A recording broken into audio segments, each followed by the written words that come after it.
So without further ado, I want to talk a little bit about the feasibility study timeline. We've been basically announcing since day one that we're moving forward in developing a feasibility report that will modify the Central Everglades planning project in the northern storage features, and all of that information is codified in state law. The state law has a very aggressive timeline associated with it, so what this slide is intended to do is just kind of orient you on where we are in the current process. And here we are in Clewiston today on the 15th, when we're going to be talking about initial concepts and trying to get some feedback on initial concepts as we continue to move forward. I will let you know that on or before March 30th of 2018, we will be submitting a final report to the Assistant Secretary of Army in Washington, D.C. for this feasibility study, with the goal of finalizing this project documentation and having congressional authorization for this particular project on or before December 31st of 2019. So things are moving very quickly from a planning perspective. We have just about 4.5 months left before we have to finalize our report. So it's going to be really important to hear from folks that are here tonight on the project and the recommendations that they may have. All right, just for starters, last time we met, I went over some of the South Florida ecosystem restoration projects that are in the program. And the reason we have this slide is the work that we're doing now in this feasibility study in looking at modifying the storage features in the Central Everglades planning project all build upon all the previous work that's been conducted to date.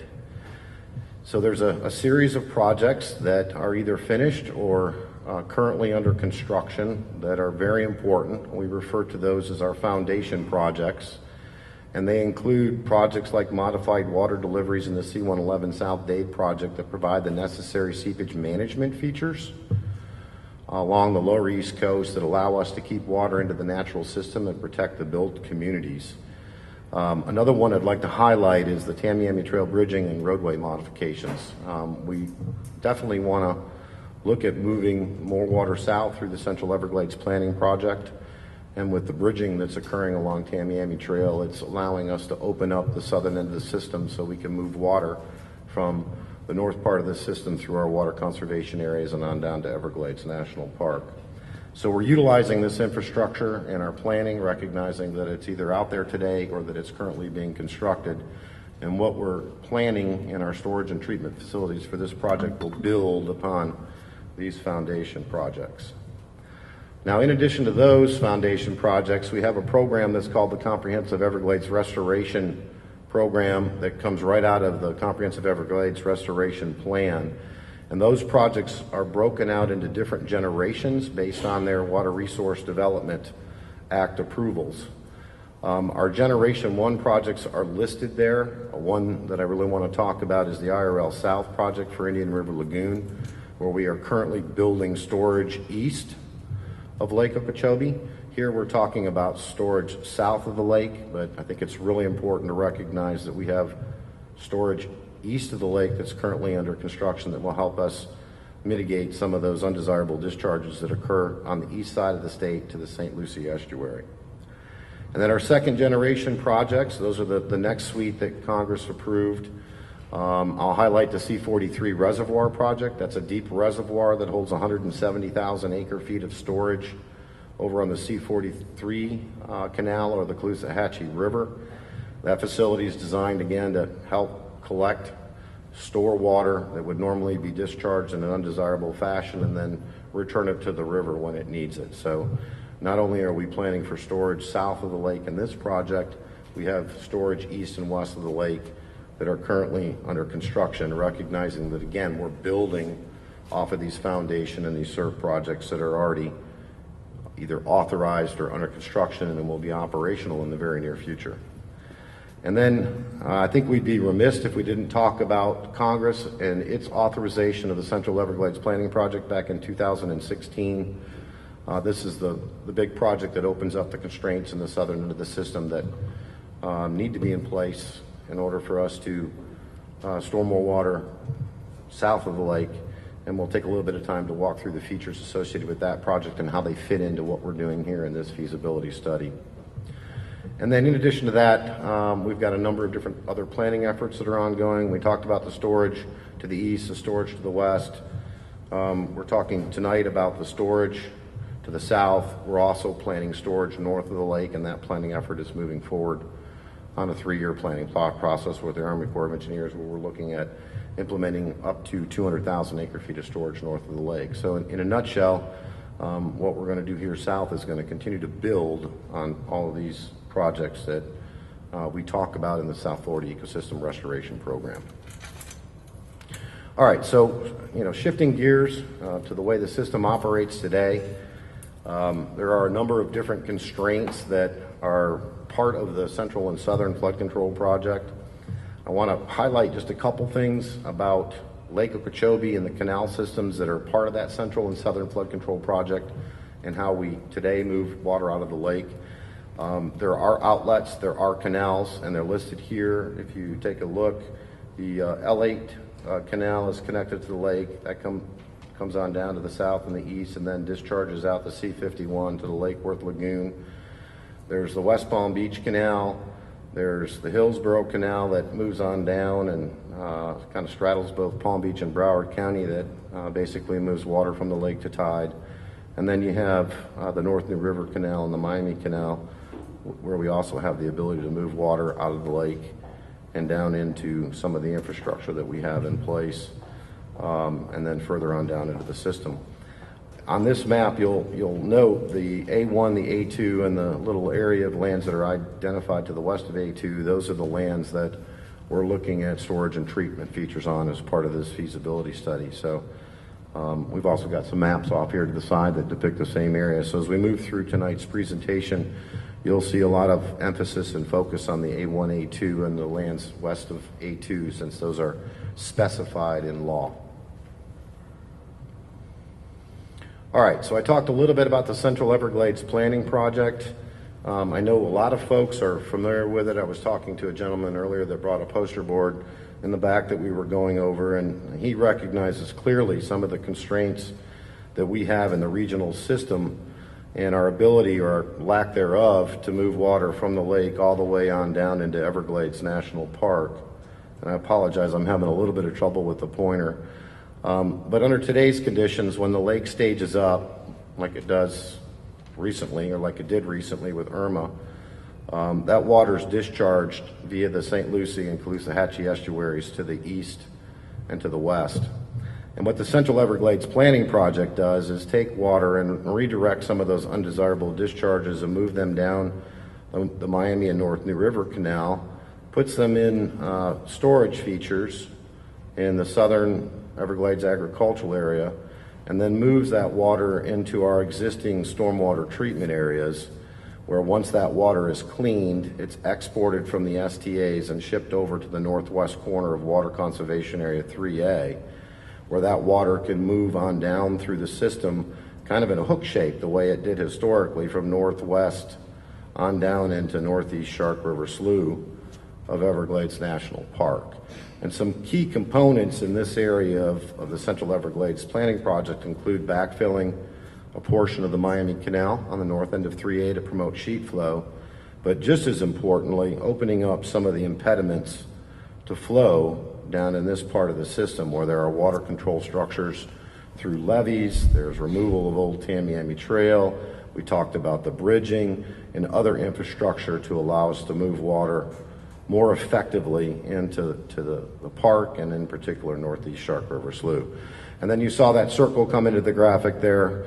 This project will be looking at the storage facilities on A1 and A2 that were authorized in Congress, and modifying those to deeper storage, all in an attempt to improve our ability to reduce some of those undesirable discharges to the northern estuaries and deliver more water south to the glades.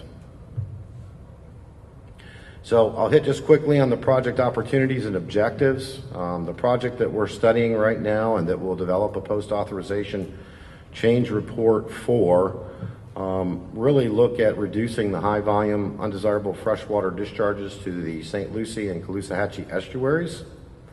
And what we're doing is we're identifying water storage treatment and any necessary conveyance south of the lake to improve flows to the greater Everglades system. So again, we're building on the other projects, we're building on the Central Everglades planning project to take the next increment of restoration.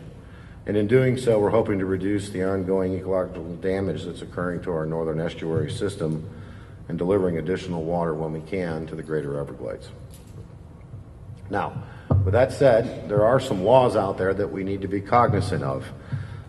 There's a federal law that's documented in 601 of WRDA 2000 and a state law in Chapter 373-1501 that indicate that we can't eliminate any existing legal sources of water users. And that's kind of a fancy way of saying that if you have an existing permit to withdraw water for a public utility that serves a county or a local municipality that serves a city or a town, or you're an agricultural operation that irrigates your crops, we can't adversely affect your existing legal permit or existing legal use to that source of water.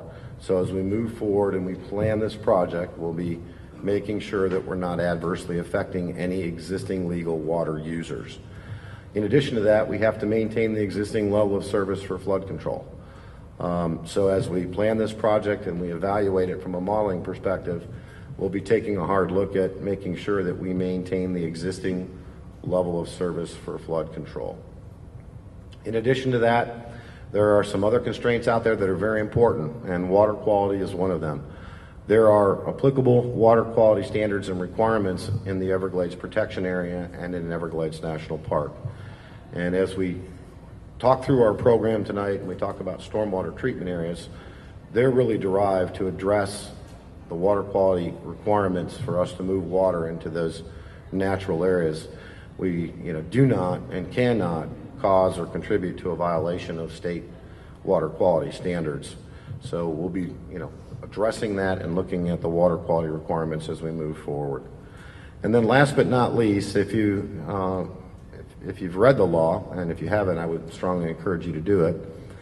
It talks about maintaining our ability in the CERT program for cost share with the Army Corps of Engineers under the Comprehensive Everglades Restoration Program.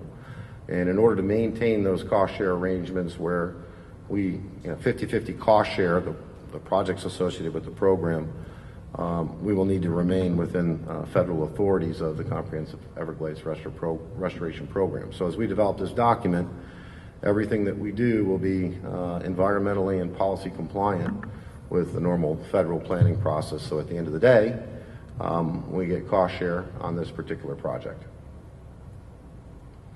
All right, so again, if you haven't read the law, I would encourage you to do it. What we've done here is just pull some excerpts from it to kind of highlight some of the key things. One of the key things is that the law specifically says that we do not have eminent domain authority, and therefore we work with landowners on a willing seller basis. And in that law, it talks about these parcels here directly west of A2 as having the potential for willing sellers. In addition to that, it provides direction regarding the storage and treatment that we'll be planning for. It talks about 240,000 acre feet of storage and the necessary water quality treatment features on the A2 parcel. And it also talks about the 360,000 acre feet of storage on both the A1 and the A2 parcel. And then it basically provides an edict that we have to report back to the state legislature on or before January 9th on our progress in this particular project. So we'll be going back up to our state legislature and reporting on all the planning that we've done, including the outcome of these public meetings that we're conducting on a regular basis. And then it also indicates that we need to submit a post-authorization change report to Congress for approval on October of next calendar year. So that's kind of the timeline that we've been talking about, and we're moving very quickly to meet the dates that are identified and required in state law. All right, so I want to talk a little bit about the planning process and the schedule in a little bit more detail.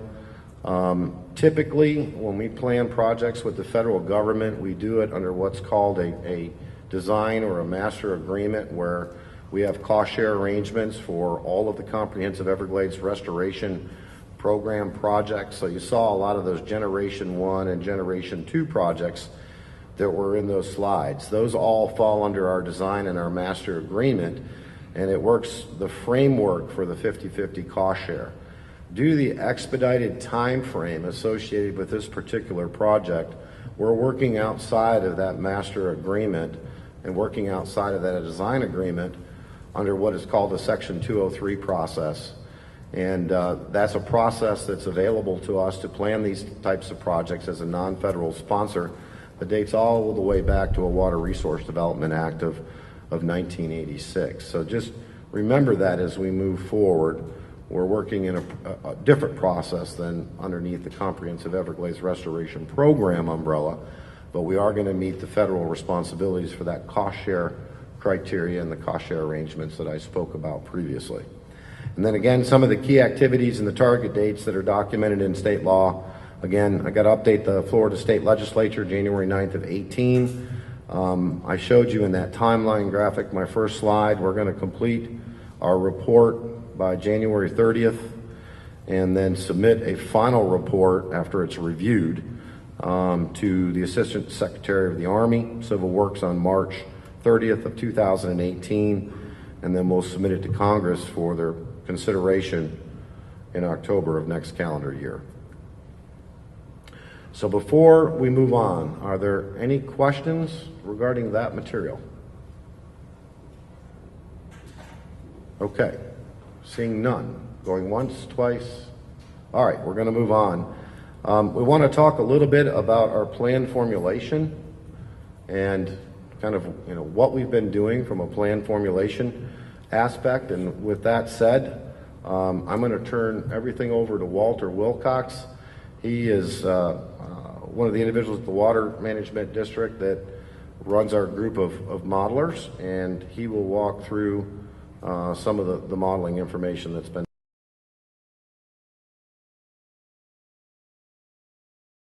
developed.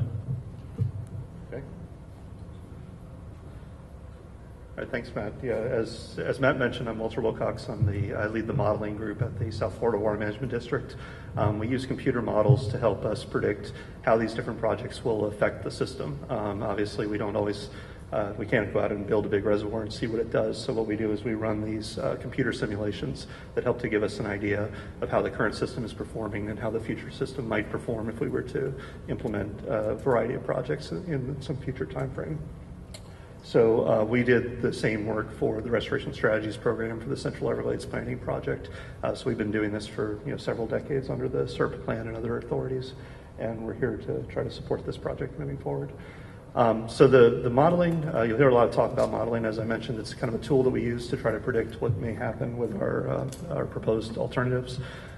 Today I'm going to just give you a background on what we call the baseline modeling, and we'll actually move into the alternative discussion in a little bit. But the baseline modeling is a concept that we use in these plans to try to generate a reference point. So when we propose something like a storage reservoir in the EAA or a stormwater treatment area, we want to understand what kind of benefits we're going to get by implementing that project feature in the future. And so we compare back to what we know in the current system. And so we use this concept of what we call baseline modeling to try to understand how the current system would perform and also how the future system would perform if we didn't do this project. And so that baseline modeling, what we do is we take the computer models and we run through a long period of climate record. We look back at the historical rainfall from 1965 through the recent periods in the 2000s, and we try to understand how the system performed over that variety of rainfall conditions. So we have wet periods, dry periods, a whole group of different examples in that modeling. So this baseline modeling, it gives us a point of reference. And in this particular project, because we're trying to compare back to the Central Everglades project and do a change report, we're using the work that was done back in 2012 under the Central Everglades Planning Project as our basis for all of the work that we're doing in the EAA storage project moving forward. So this is kind of planning detail, but if you're interested, you can go on the website, look at these model runs, and if you go back to the report that was written for the Central Everglades project back in 2012, you'll see reference to the titles that are in this slide, and you can kind of go into more detail if you're interested on what these different baseline conditions look like.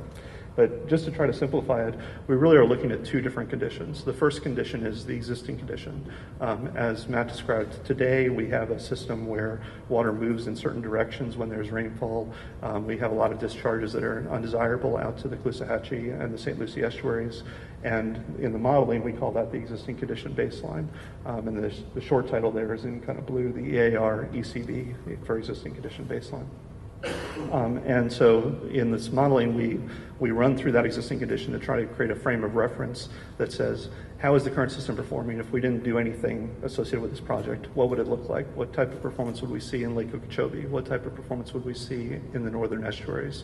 What type of performance would we see in the Everglades or in the Everglades agricultural area? And so we run these computer simulations and we summarize the results in a variety of ways to try to understand how the current system is performing. In addition to that, we also do a projection of what we call the future without project baseline.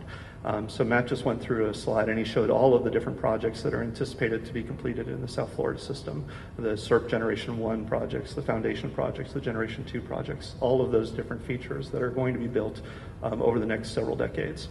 Our future without project condition assumes all of those different features are in place. And so we get a snapshot of what the system would look like in the future once those projects are built. And we can again use that as a comparison to say that's kind of our starting point baseline. And once that storage is built east of the lake, west of the lake, and we have Central Everglades and other projects in place, what does that system look like? We expect to see performance improvements associated with those storage features, and then we would be looking to do even better as we add on storage features and treatment features as part of this project in the EAA reservoir. So, yeah, is there a question? Can you give an example of how such a model was developed by to solve a problem? Then how do you test it?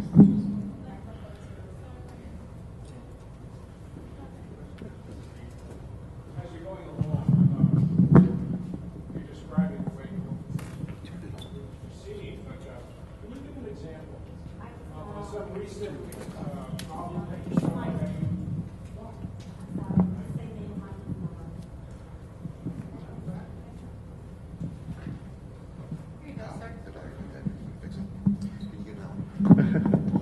Sorry about that. State your name and start over. Raul Batalla, Everglades Sunday News. The question is, have you tested this procedure as we went along? Have you had an example in recent years where you went through all this process, and then we stood back and looked at reality, and did it work? And how did you test it, and how did things work out? Yeah, and that's a good question. Because So the theoretics is amazingly complicated, but does it work? And how do you adapt to changing conditions as years go on? And that's a great question. So all of our models are developed to try to represent the system that we're trying to emulate.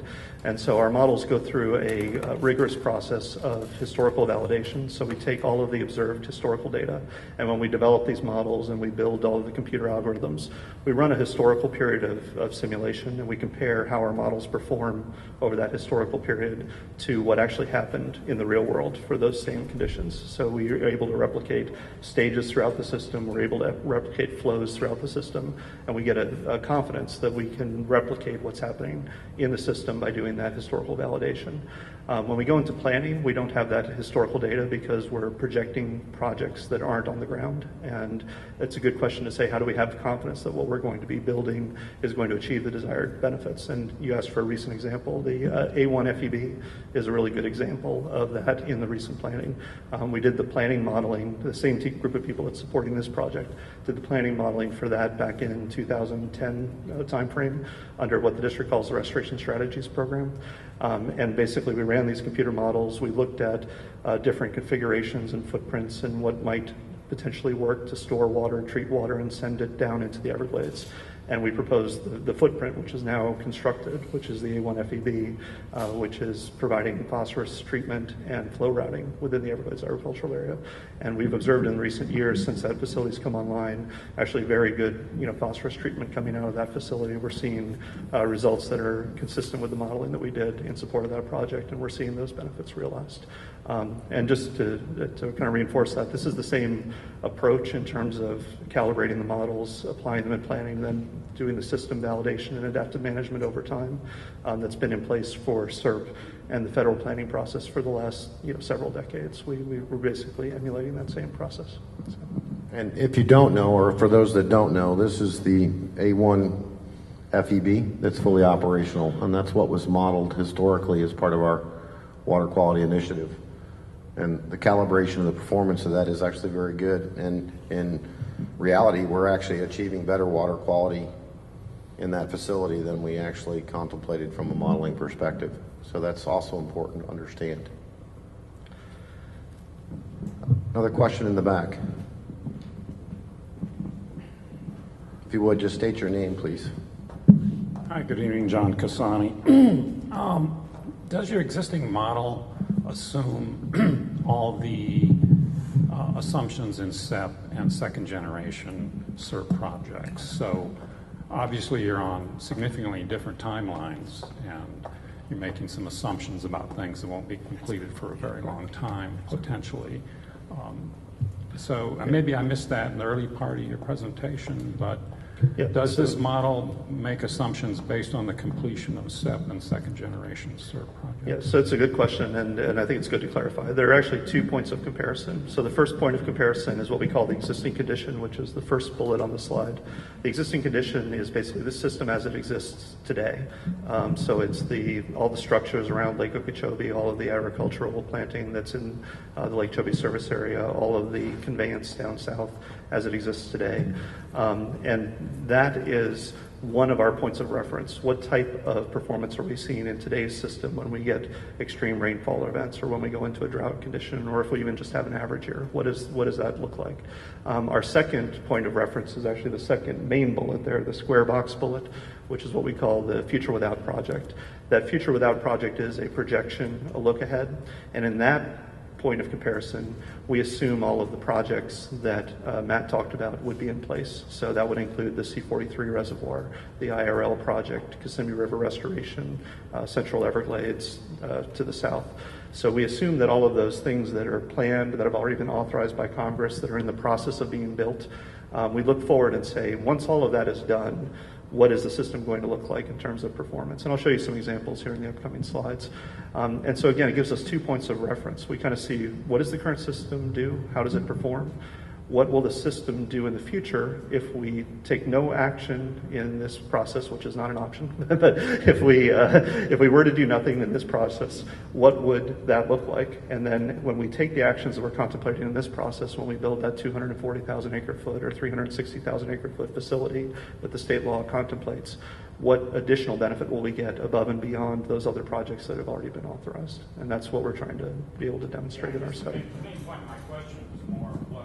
Oh, hold on, let me get you on the mic. Yeah, kind of the main concern was that how much uncertainty are you comfortable with in making those assumptions? That was kind of my because those are expensive projects way down the road. So yeah, so the good news is there certainly is uncertainty with it. Anything that we do, there's scientific uncertainty in the modeling tools, there's uncertainty in the projects themselves. Will we actually, will the timeframes work out? Will the planning work out? The good news is that we're working in a manner that's very similar to the federal process, which identifies a way to kind of deal with that uncertainty. So we basically assume that projects that Congress has authorized and has made a commitment to construct in the future, those go into our Future Without project condition. And then we look at the current system today on the ground, what is in place, and that's another point of reference for our comparison. And so by looking at those 2 points of reference, as well as what we think we will be able to achieve with this project, we get a pretty good feel about the robustness of what we're proposing. Are we going to get benefits as a lift, both in the current system and also in that future system? Yeah. I got to put in my plug because I love this question about the uncertainty, because I had a feeling that you were maybe talking about, you mentioned expensive projects, sir, and this is where we can do everything we can as the technical team, right, to get the projects planned and have the tools available, but we always need help to get them across the finish line to Congress and then funded. So this is where we have to be a team in order to get them authorized with Congress and then also get them funded. So I had to take the chance to put in the plug for that, because our team is the team that plans it.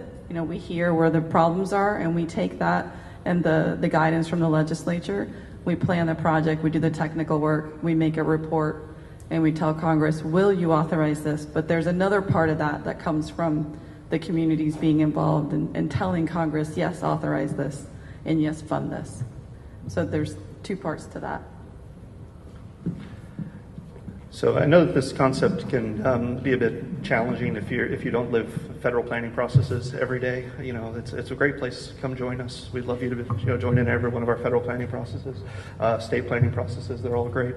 But essentially, I just want you to understand the context. We use these models to be able to demonstrate in our reports that we submit to Congress for approval what the anticipated benefits are. So Congress is looking to see what are they going to get for their investment, and this is a way of demonstrating that. We use these computer models to show what the current system, how the current system performs, how a future projection of the system would perform, and then how our project will perform. And so today I'm just going to show you those two baselines and kind of give you a feel for the type of information that we generate. In the future, in subsequent public meetings, we'll be coming back with results from the items that are specified in state law, and we'll be looking at how those perform and giving us additional benefits above and beyond what's already out there and already authorized. So just a real quick kind of system overview. So this slide is actually very similar to what Matt presented, just a little more fuzzed up. When we move from that existing condition baseline to that future without project baseline from a hydrology perspective, there's a number of parts of the system that perform noticeably differently. So Matt went through all of the different projects that are anticipated that are being built in the system, all the way from the northern part of the system where we have the Kissimmee Headwaters schedule and the Kissimmee River Restoration, down south to the areas east and west of Lake Okeechobee with the Indian River Lagoon project and the C-43 reservoir. And then down through the central part of the system where we have the restoration strategies and Central Everglades planning projects. So there was a presentation given at the last public meeting, and it's available online. If you want to dive into this detail, you can go and see kind of a call out for each of these areas and some demonstration of the differences that we expect between the current system and the future system in these areas. For today, I'm going to really simplify it to really just 2 slides to kind of show you some of the key areas of interest. And the first slide, this is an example of how we summarize the modeling data. So what you see here is basically a series of bar chart, a series of numbers that show performance metrics for the St. Lucie estuary and for the Caloosahatchee estuary. So again, when we think of why we're trying to do this project, in the current system, we know that the system is kind of plumbed to discharge a fair amount of water out to the east and to the west of Lake Okeechobee. And in many cases, that water that's being discharged from the lake creates a damaging condition for the downstream estuary. And we're trying to remedy that by building this storage, by building this project. So this is a way of looking at that. Basically, we can see that if you look at these different color bars, they're looking at different conditions. The green bar is looking at low flow conditions. The yellow bar, in both cases, is looking at high flow conditions.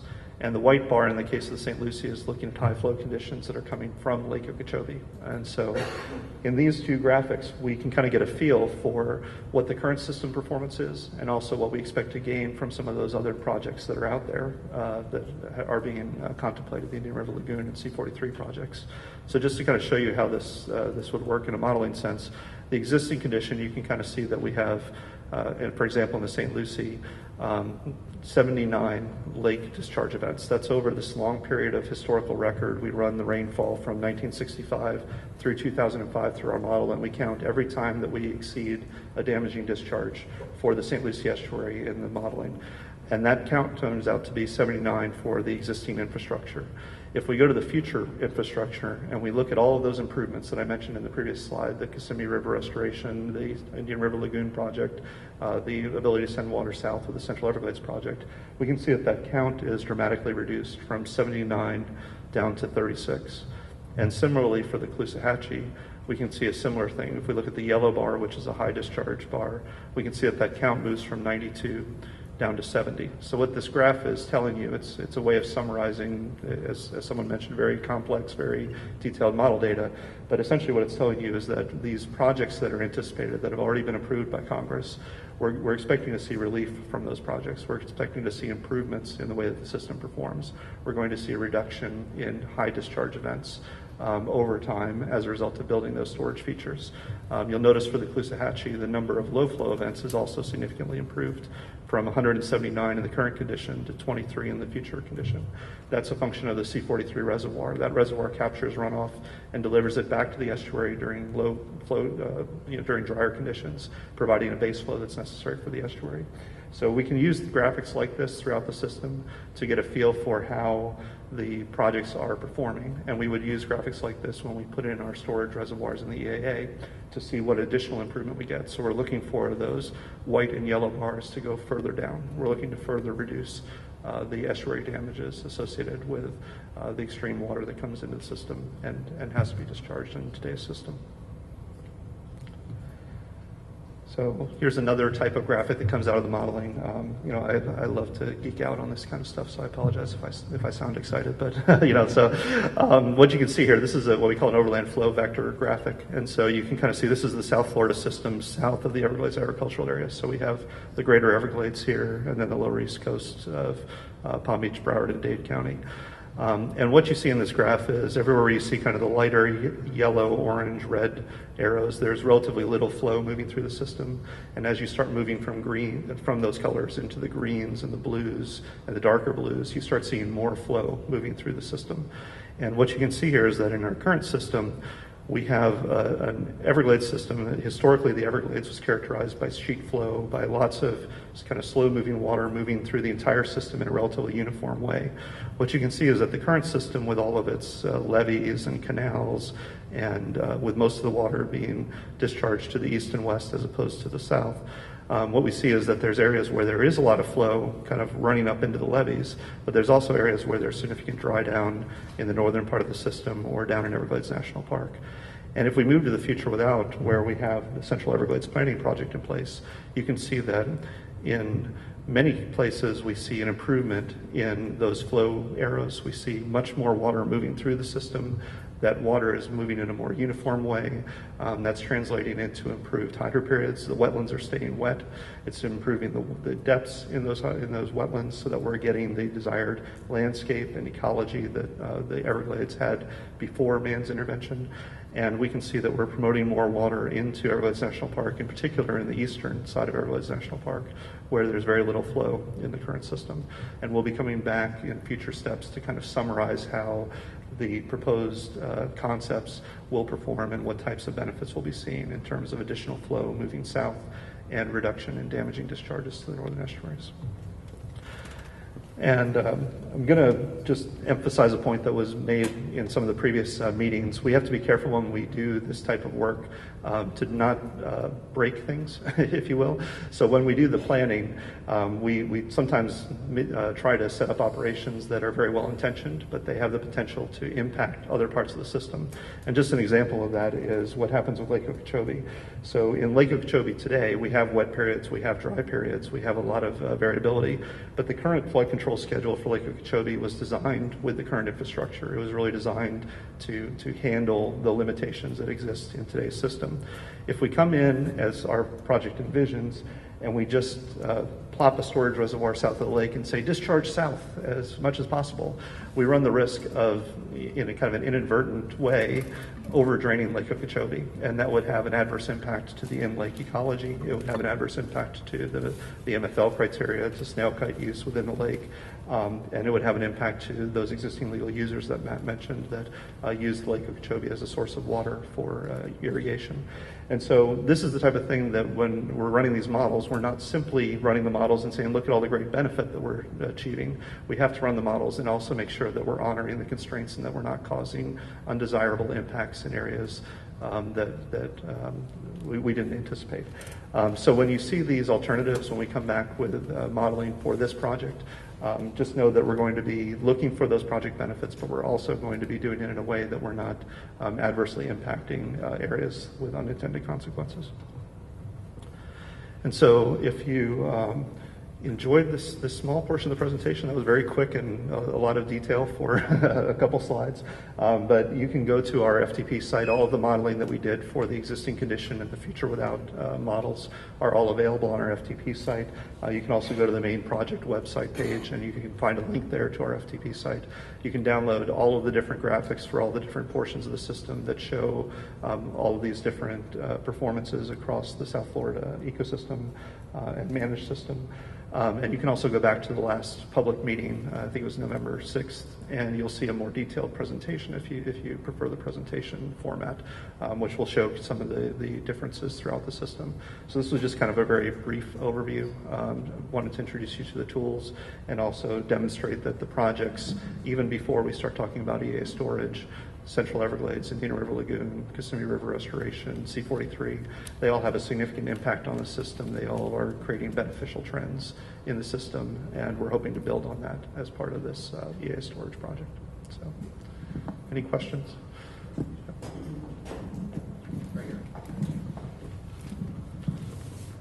Raymond Iglesias, Roland Martin's Marina. I like the slide that you had about too low of water on Lake Okeechobee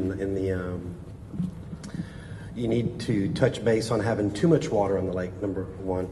Number two is, as with all the modeling that you're doing, do you do any modeling with anticipated growth on the east and west coast? Because as you pour more asphalt and pour more concrete, you're going to have more runoff. Do you do any modeling based on those? Yeah, so we have projections of future land use that are built into the models. So when we go to that future without project condition, there is a projection of future land use changes. There's a combination of factors going on there. Some of our basins have restricted allocation rules and other things that are in place, and so that growth doesn't always translate into more irrigation demand, for example, on the system. But yes, there's a difference between the current condition and the future condition, which is changes in land use and other factors. And so associated with this FTP site, you'll find assumptions tables for all of our models, and you can go in and see what the data sets that we're using are. Like the current systems are kind of aerial imagery from recent years, and the future are projected from the water supply planning efforts and other things that the district runs.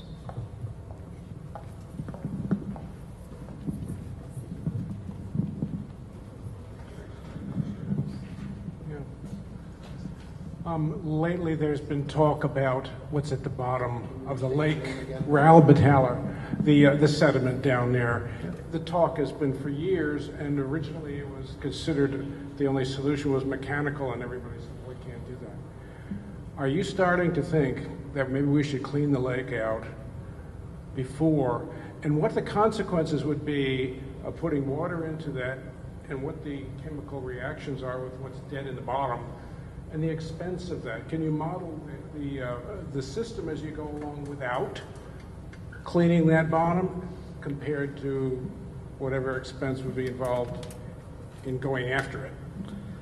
Yeah, so I can tell you from the, I'm sure Ava or Matt is going to want to jump in kind of from the policy perspective, but from the modeling perspective, we assume relatively, I shouldn't say high, but relatively higher phosphorus concentrations in Lake Okeechobee from the historical data. So the EAA runoff is probably on average somewhere in the 70 to 80 parts per billion.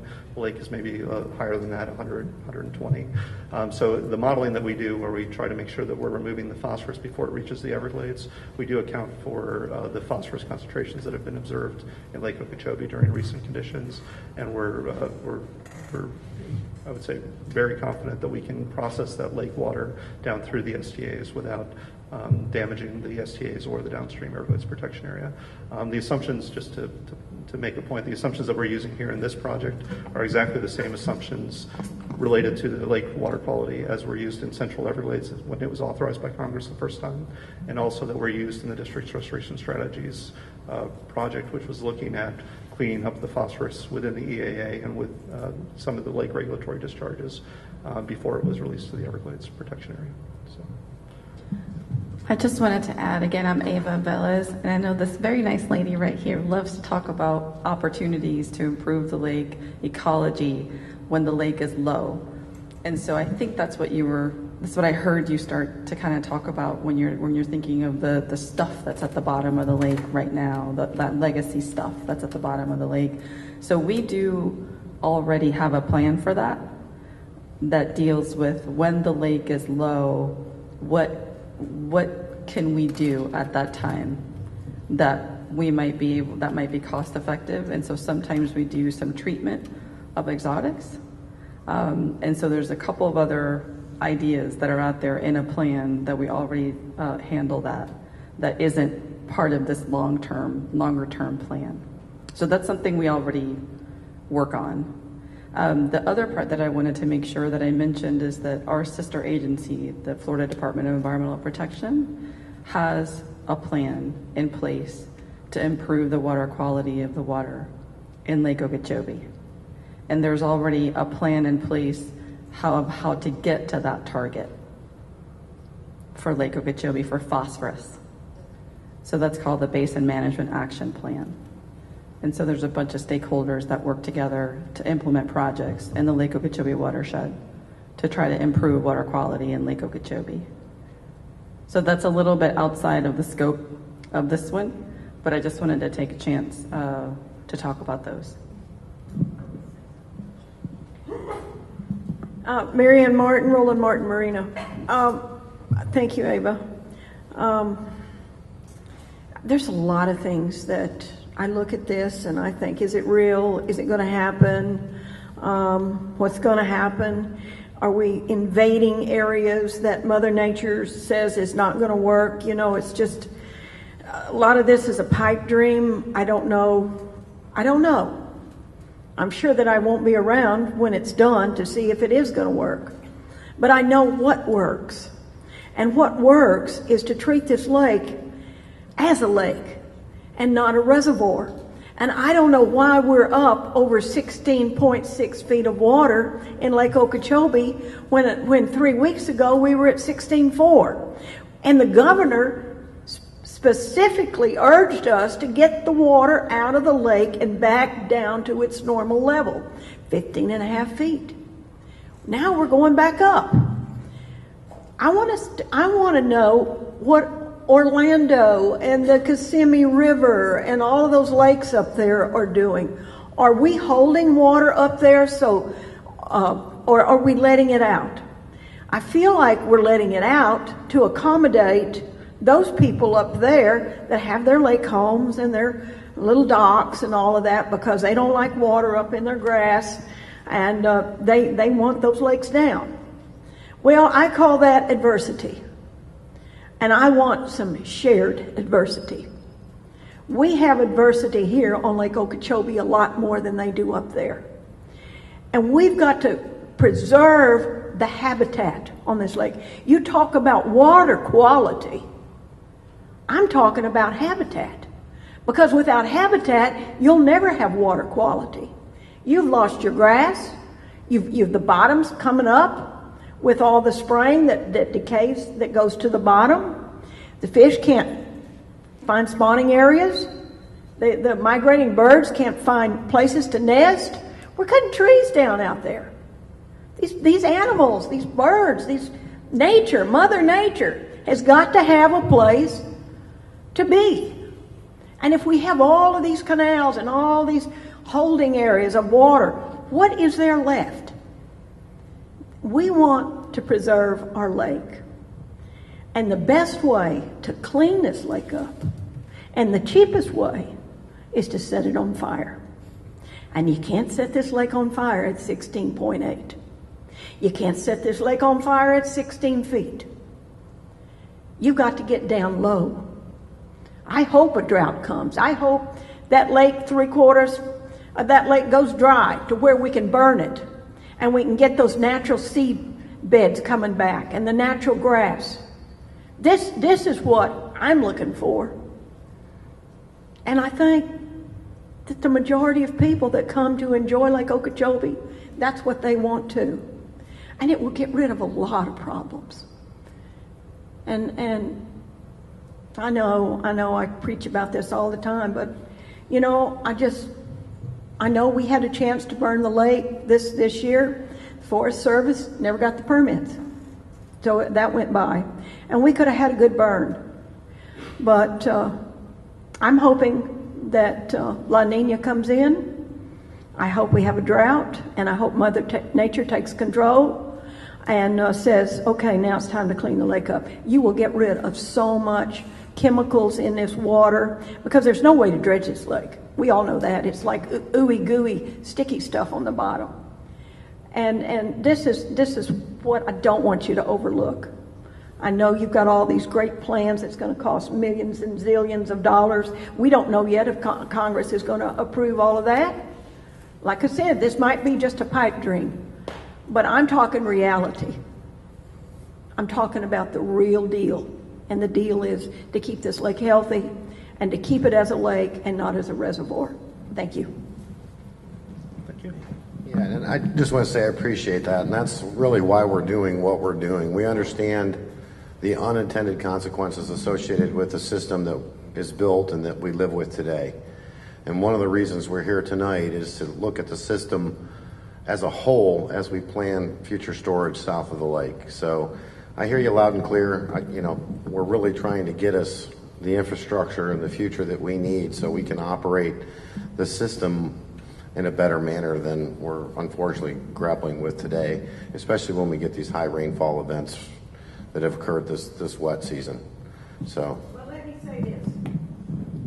I know that Ray Ann and Mark Perry and some of the guys all over in the Fort Myers area, they want this water. They're ready. They say, just let it rip. Get the lake down to the level and let us heal. Let the river heal. Let the beaches heal. Get it out and let's get on and move on. And that's what they're asking for. And I don't see that happening. I don't see the water coming out of Moorhaven and going down the river like we need to. We need to flush this lake out, get the level down. All right, well, I can reassure you we're moving a lot of water to the east and a lot of water to the west, and we're maximizing out everything that we possibly can do with the existing system to recover from the very heavy rainfall events we had this last wet season. Okay, I saw a question over here. Gary Ritter. Marion Martin's a tough act to follow. That's all I have to say. Walter, I just want to say another excellent presentation. You make complicated information for the layperson very understandable. As long as I've been around this, I've always had a hard time wrapping my mind around future without project condition. Because when I think of that, I don't think of all those restoration projects being in place, and it's actually just the opposite. It's all the projects that are in place, and that without always throws me off.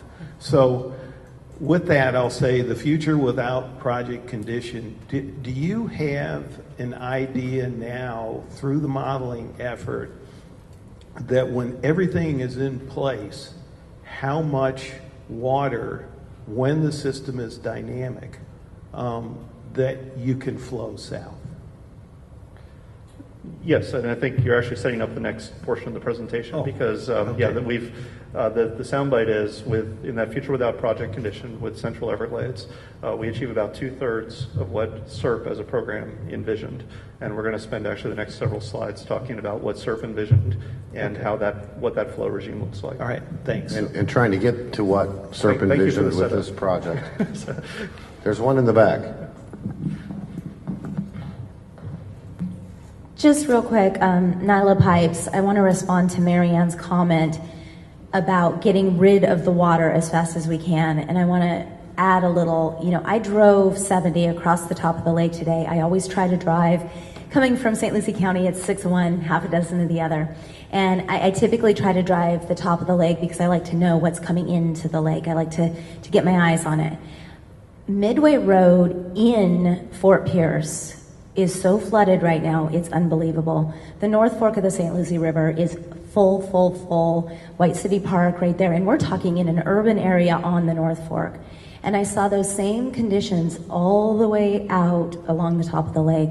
We are still getting a lot of rain. So I just wanted to kind of say, as fast as we're trying to get rid of it, if it doesn't quit raining, we're having a real hard time. So I just wanted to make that current point. Thank you. Okay. You have another question, sir?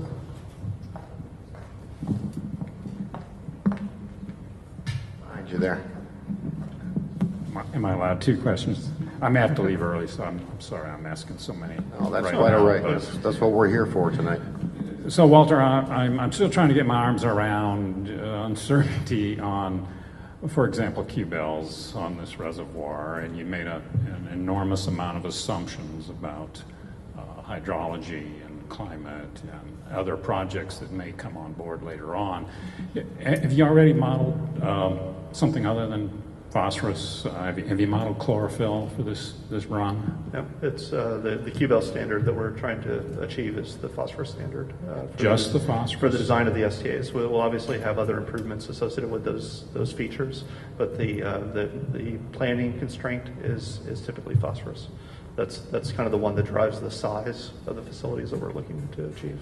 Yeah, there's a lot of other key water quality parameters that create exceedances and violations of existing state water quality rules, and it'd be good if you modeled some of those too, I would hope, because at some point that may be a limiting factor for operating the reservoir if it doesn't meet the Q-bell. And I'd love to have a follow-up conversation on any tools that you're aware of that would potentially be applicable in this type of arena. So. But you're saying over and over you're using the same assumptions and modeling for what we're doing, algorithms for what that we're you doing have here, for we're using SERP, and yeah. so it seems to me you already know how to model those things. And for the modeling that we're doing here for hydrology and phosphorus, we're using the regional simulation model, which is a model that the district has developed over time because we're kind of unique. The South Florida system is a unique hydrologic problem. It's relatively flat, a lot of management, high aquifer surface water interaction. So a lot of the off-the-shelf tools that get used in other parts of the country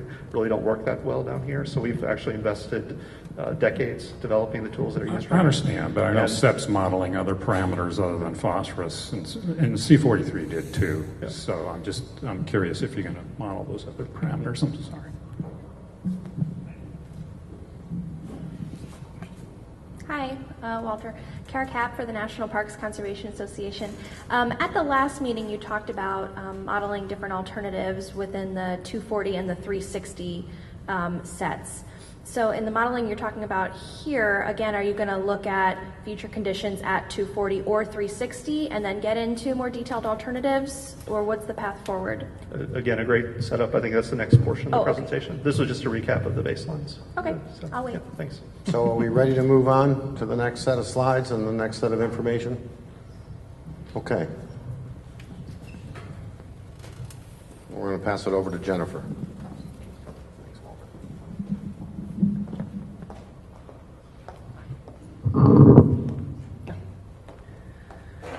Good evening. So we've been talking right now about some plan formulation. We've had a review of that. Walter gave us a kind of an overview of some of the modeling of the baseline conditions and the future without conditions.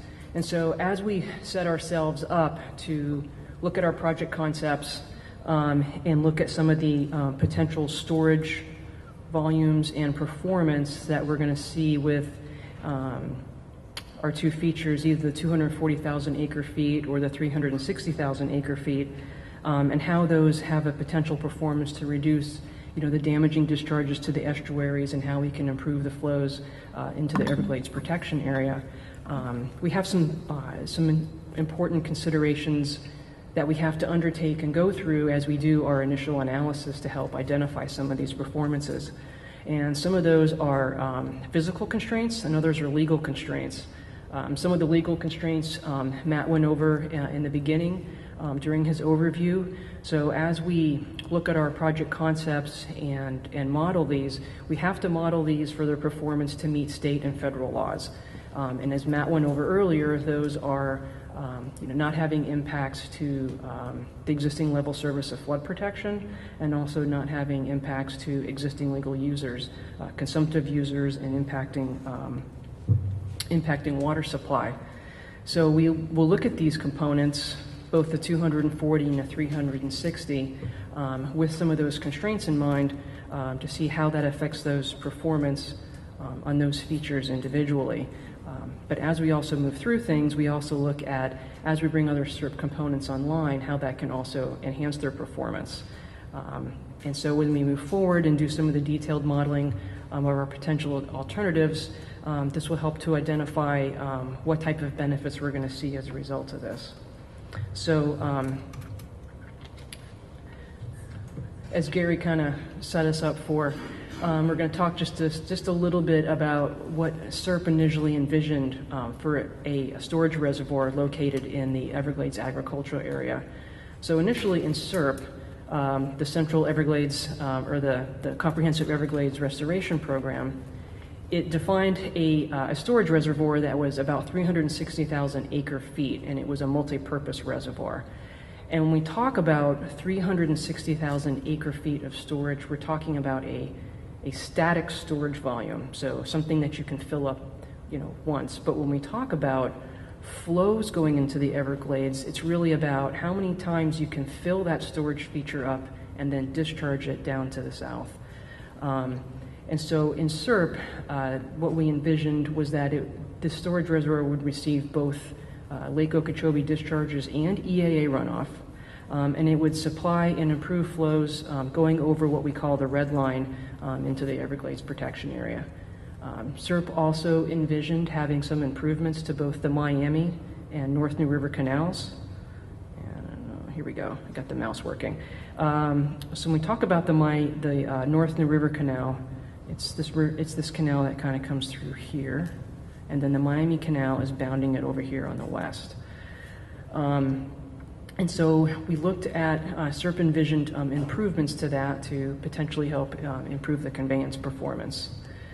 Another key part of what SERP envisioned, and that what we will also take into consideration with the EAA storage reservoir, is that these storage features work in conjunction with other SERP storage features within the system. And what we mean by that is some of our storage features that are currently under construction, such as to the east, the C44 reservoir, which is helping out on the St. Lucie side, and also the C43 reservoir, which is helping out on the Caloosahatchee. And we're also currently undertaking a planning project to look at siting storage north of the lake. So storage south of the lake works with all those individual components, and as those components come online, it helps to improve the performance of all these different storage features. So when we're talking about the SERP vision and storage, and then we're also talking about flow. So really the take-home, I would say the take-home message for this slide is it shows or makes an attempt to show the how you can use a static storage volume in a very dynamic way to deliver flows into the Everglades protection area. So all these peaks and valleys, how the storage reservoir can go up and down and up and down, it tries to get at some of that dynamicness of a static storage volume. And so, Gary, to your point, the data that this graph is actually depicting is on the black line on the bottom shows the dynamic flows into the Everglades area without SERP in place. So it's the pre-SERP baseline. So if no SERP storage features were built, these are the kind of flows that we see going south. Now, if we had the full SERP build out, what SERP envisioned in the event that all the storage features and everything was built, is that red line that's on the top. And so the difference in the delta is with the area that we see that's in green. And let's see, here we go. So here's the red line, and this is where we see is the full SERP build out with storage. Now this graph is showing average annual volumes over a 36-year period of record. So when Walter's doing his modeling, he's looking at this 36-year period of record, and they're kind of looking at times when it's very dry and other times when we've had a lot of rain and water in the system. And so when we talk about a dynamic storage volume, even if we're assuming that we have a feature that can only hold, or it's only designed to hold 360,000 acre feet, we can fill it up and empty it many times over that 36-year period, or even within 1 year.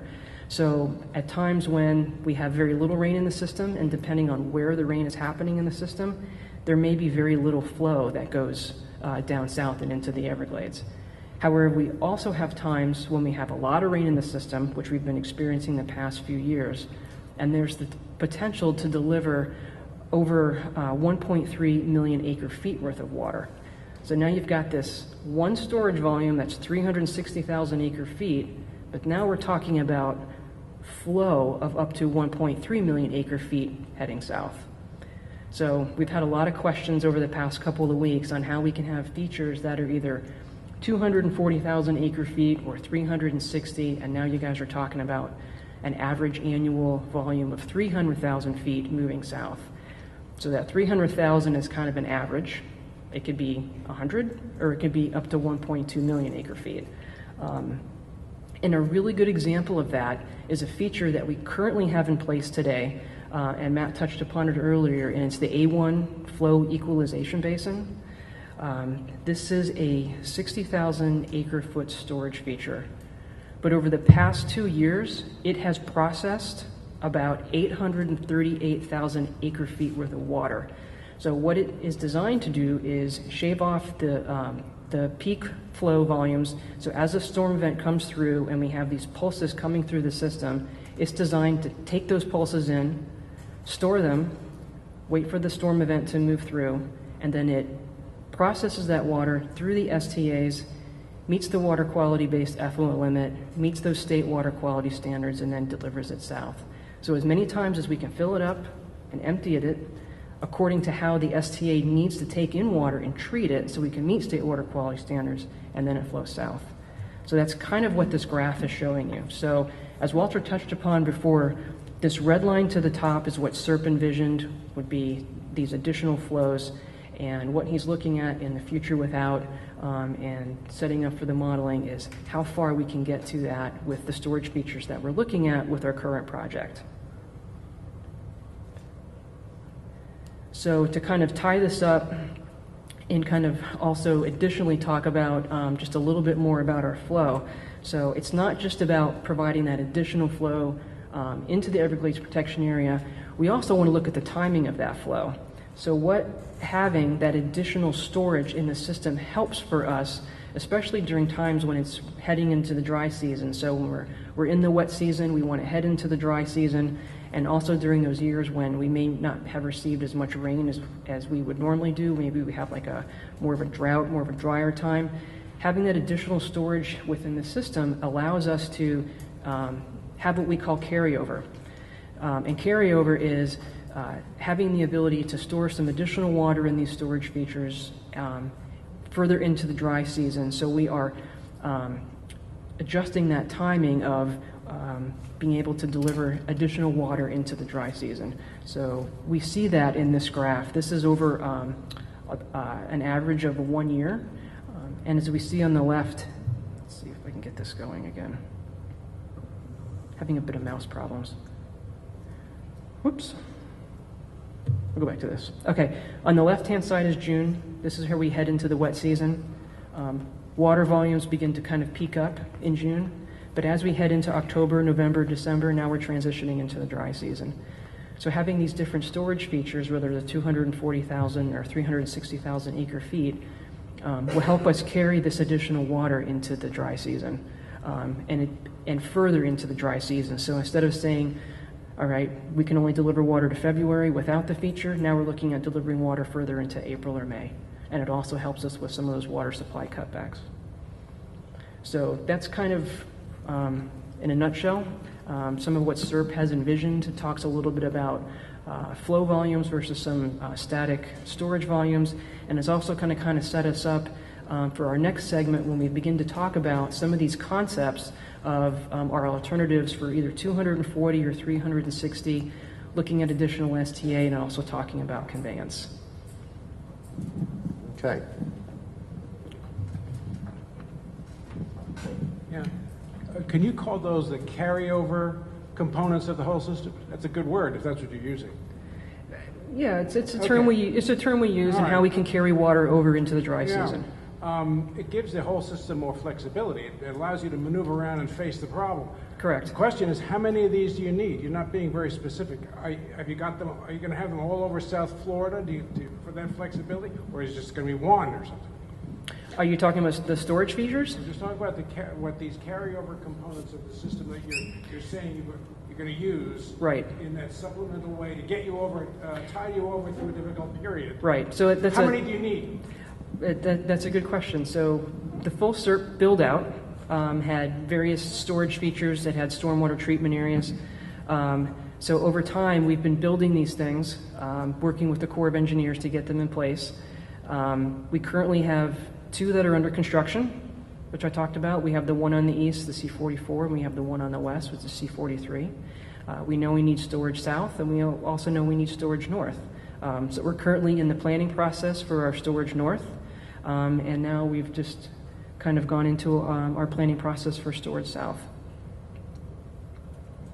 Yeah, it's not just one project that's going to solve everything. It's a multiple set of projects. And we presented last time we were out here the 68 different components that were in the SERP, or the Comprehensive Everglades Restoration Plan. And it includes storage, it includes water quality treatment, it includes conveyance, and it includes changes in operations. So it's not just this. There's other storage features that are going to be needed to help us achieve this carry forward that was just discussed. Are you going to have the most complex water management? You need to speak into a microphone, sir. Are you going to have, when this is all done, the most complex water management system in the world? You're already the second. This district is the second largest in the country, I believe, right? It's not even remotely big enough to what it's going to grow into. Am I right? Well, what I will say is that our system, the way it exists today, is very complex. And what we're doing is we're adding features to that system to improve our system-wide capabilities and our system-wide operational potential. And you have no choice but to do that. Well, we're very flat. We mentioned that the system that we have and that we own and operate as the general public is a very flat system. So it's a managed system. It's not like being out west where you have a river that runs, from 150 feet down to sea level. It's a highly managed system. It's very complex. If you were just to come into our office and look at our control center and the number of different facilities that we operate on a daily basis, I think it would help you appreciate the complexity of the system. And what we're trying to do is add infrastructure to that system to improve the way that we manage water. I got one more final thing that's bothering me. It's the content of the water, the chemical impurities in it. Are we going to be monitoring that constantly, and you're going to be able to diagnose what stuff coming down from Disney World chemically does when it mixes with whatever's in the bottom of our lake chemically? I can try to take this one. We already do that, sir. In conjunction with DEP, we do that today. We monitor the water that comes into our system. We report that to the public, share that with you. It's on our website. I'll be glad I can get your contact information and share it with you, share our reports with you. Most of the modeling here, I gather, has to do with the volume of water rather than the components. For this project has a lot to do with hydrologic improvements, but this is not the only project that we work on, and it's certainly not the only thing that we do. We have a very large science team that monitors and looks at water quality in conjunction with our sister agencies, DEP and FDOCS. And so I think I need to get your contact information so that I can make sure that you have access to that information. Okay. Anything else? Yes. We have.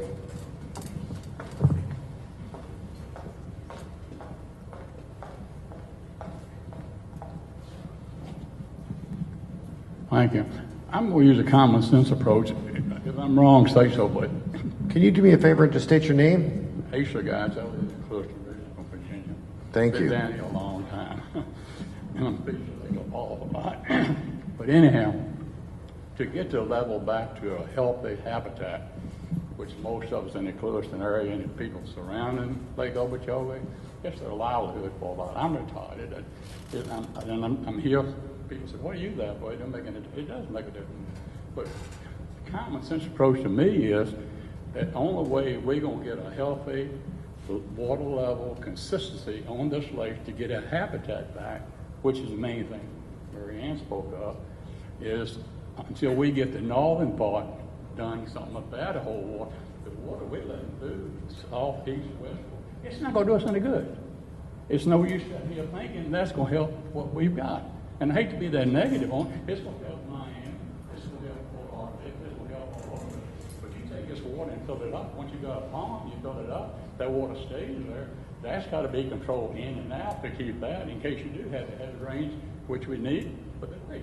So am I right or wrong that it's not going to do us a lot of good here locally? Because we've got to keep its water level in its lake healthy. I moved in, I'm working with the organizations here now, and I moved down airboats right much with them, and I'm not seeing the growth out there. I'm not seeing the clear water. I'm seeing probably a third of this lake is all we've got any clear water in. The rest is a mess. So the only thing I can see is it's got to do something off, and I don't have all this away. Well, I can't agree with you more, but it's not just having stuff north, just like it's not just having a reservoir over on the St. Lucie or a reservoir over on the Caloosahatchee or this reservoir south of the lake. It's not just one individual project that's going to be the solution to some of the unintended consequences of the drainage system that we live with today. I went through a number of different projects that are in the works in one of the first slides that I presented today. And I didn't spend a lot of time talking about the Lake Okeechobee Watershed Restoration Project, but I'll talk about that now.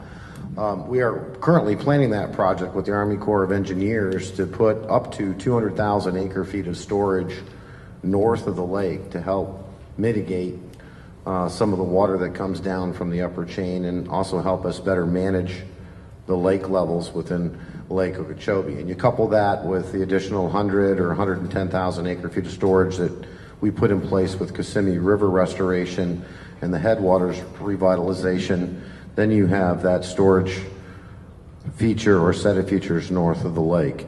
But that in itself won't solve all the issues. We have to have storage east, west, and we do have to have storage south. And as part of the Central Everglades planning project, we really want to be able to open up the southern end of the system and deal with some of those constraints that we grapple with as a result of the existing system, so we can not only store water north of the lake, east of the lake, west of the lake, south of the lake, but also move some of that water out of the system down through the natural part of the system the way it used to historically flow. So I understand where you're coming from. It's more than just one solution, unfortunately, and that's why. And it's more than one problem. The other problem is every time 40 miles off the west coast or the east coast, start griping, we're holding water over here. Get in your car and come over. We're not holding any water. Or we got too much water, you're sending it out too fast. I get tired of reading it in the paper. I get tired of listening to it. I get tired of listening to all my fishermen that fish with me. And you can't argue, because I can go right to Moorhaven here and see what's going on. And I don't know who makes the decision. I think who screams. I know when Disney World up and speaks up, everything gets dropped. They get what they want. They send their water. They don't, like you said earlier, they don't want their water up on their docks, or they're down too low. Hold everything. It's not right. All right, well, I appreciate that. So again, we're working to try to get these projects in place, as quickly as possible, recognizing it's going to take some time to give us better operational flexibility. Because if you're a person that lives on the lake and uses the lake, you know that when the lake is too high, that's not good. And if you're a person that lives on the St. Lucie estuary and all that water from the lake is running through your backyard, just like it runs through somebody's backyard over on the Caloosahatchee, that's a condition that is not preferable for those folks. So we're trying to really build the infrastructure necessary to manage the entire system.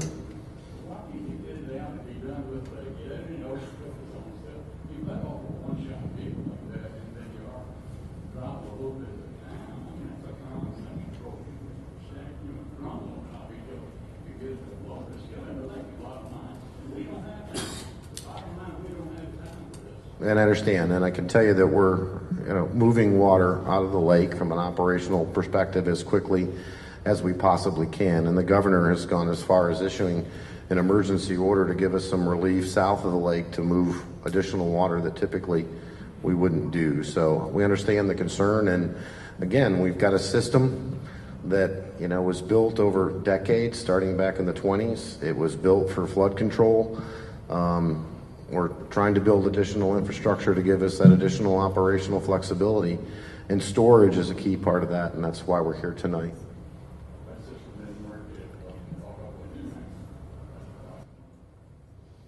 Yes, sir. Hi, my name is Ken Jarris. I want to say I had a great lunch today over at the marina.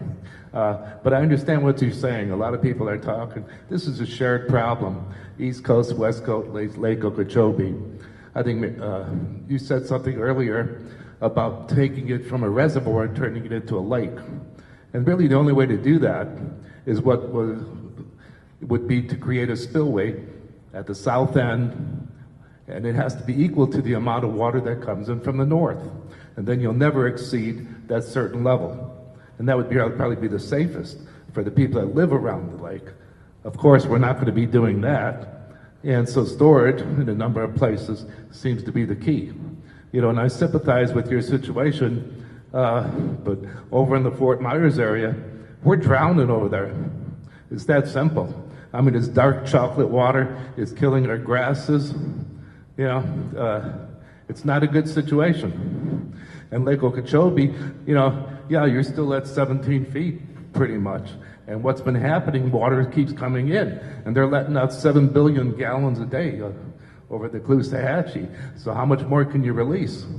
And it keeps coming in. Well, you can't stop it north, because whatever goes on up north is still going to end up at the lake. Because if you have a big bathtub and you got a faucet pouring water in, it goes over the sides, East Coast and West Coast. That's what's happening now. So what we need to do is pop the drain. That's what has to happen, and it has to be equal to the amount of water coming in. Thank you. Thank you. Okay, any more questions on this before we move on? The next part of our material is really geared towards our concepts, and I want to talk a little bit about that. We went through the modeling that's been conducted to date for our existing condition space and our future without project condition. We still have to identify a set of alternatives that we want to evaluate from a modeling perspective so we can take a look at the benefits that those facilities provide. And we talked about, the 240,000 acre feet of storage, and we talked about the 360,000 acre feet of storage, and we talked about the water quality treatment features. So I'm going to walk through some of the analysis that's been conducted to date and presented at some recent meetings regarding the sizing of those facilities, and then at the end of this next series, we'd like to try to get some feedback on any general thoughts on how to configure storage and treatment on the lands that are identified in state law. So with that said, I'll move on here.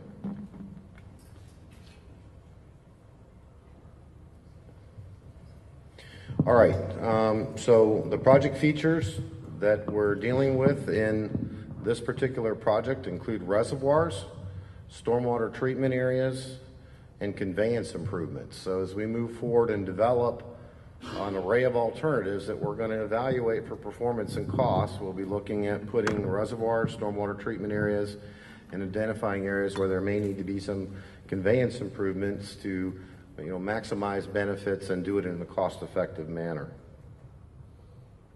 Now, we'll let you know that we've used some of our water quality modeling tools from a screening perspective to help us identify certain sizes of stormwater treatment areas associated with meeting the necessary water quality treatment that's required in the Everglades protection area. And we presented that information at the last meeting. With that said, we've got some very high-level conceptual concepts that we're going to provide today that were gained by some of the public meetings that we've had over the last month, and we're really looking forward to sharing those with you.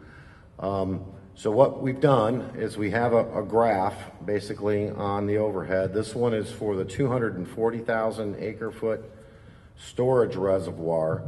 And if you pick any individual point on this line, you're in compliance from a water quality standpoint when you send additional flow or additional water to the south. So if you look on the y-axis or the left side of the graph, you will see that this is additional flow potential that we could send through the system. The Central Everglades Planning Project that was authorized by Congress back in 2016 sends about 200 or 210,000 acre feet of additional water on an average annual basis. So this project is trying to build on that and send additional water through the system that is now being discharged to the northern estuaries. And we're looking at a SERP goal of trying to achieve what was identified in the comprehensive review study, a flow of about 300,000 acre feet on an average annual basis. Now again, that's not just 300,000 each and every year. Some years it's less than that, and some years it can be a million acre feet of water or more.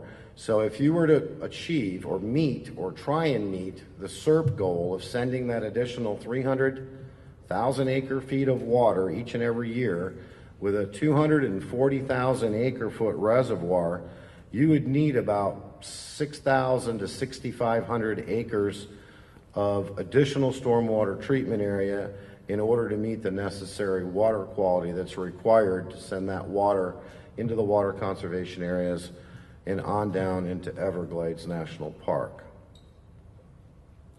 So what we've done is we've listened to what we've heard in some of our public meetings, and if you take that 240,000 acre feet of storage and you look at the box diagram, these initial concepts to the right here, you have the Miami Canal that comes down from the lake to the west. You have the North New River Canal that comes down from the lake to the east.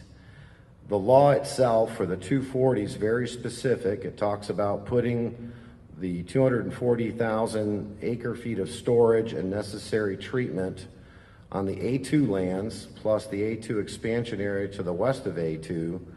And one potential configuration is to put a 10,000 acre reservoir with a 6,000 acre STA in the southwest corner, and have that work in conjunction with the other infrastructure that's already out there today, like the A1 flow equalization basin, STA 3-4, and STA 2, to all work together to try and achieve that SERP target, that SERP goal of an additional 300,000 acre feet on an average annual basis to the Everglades. And again, we're trying to build upon the 210,000 average annual that the Central Everglades Planning Project has.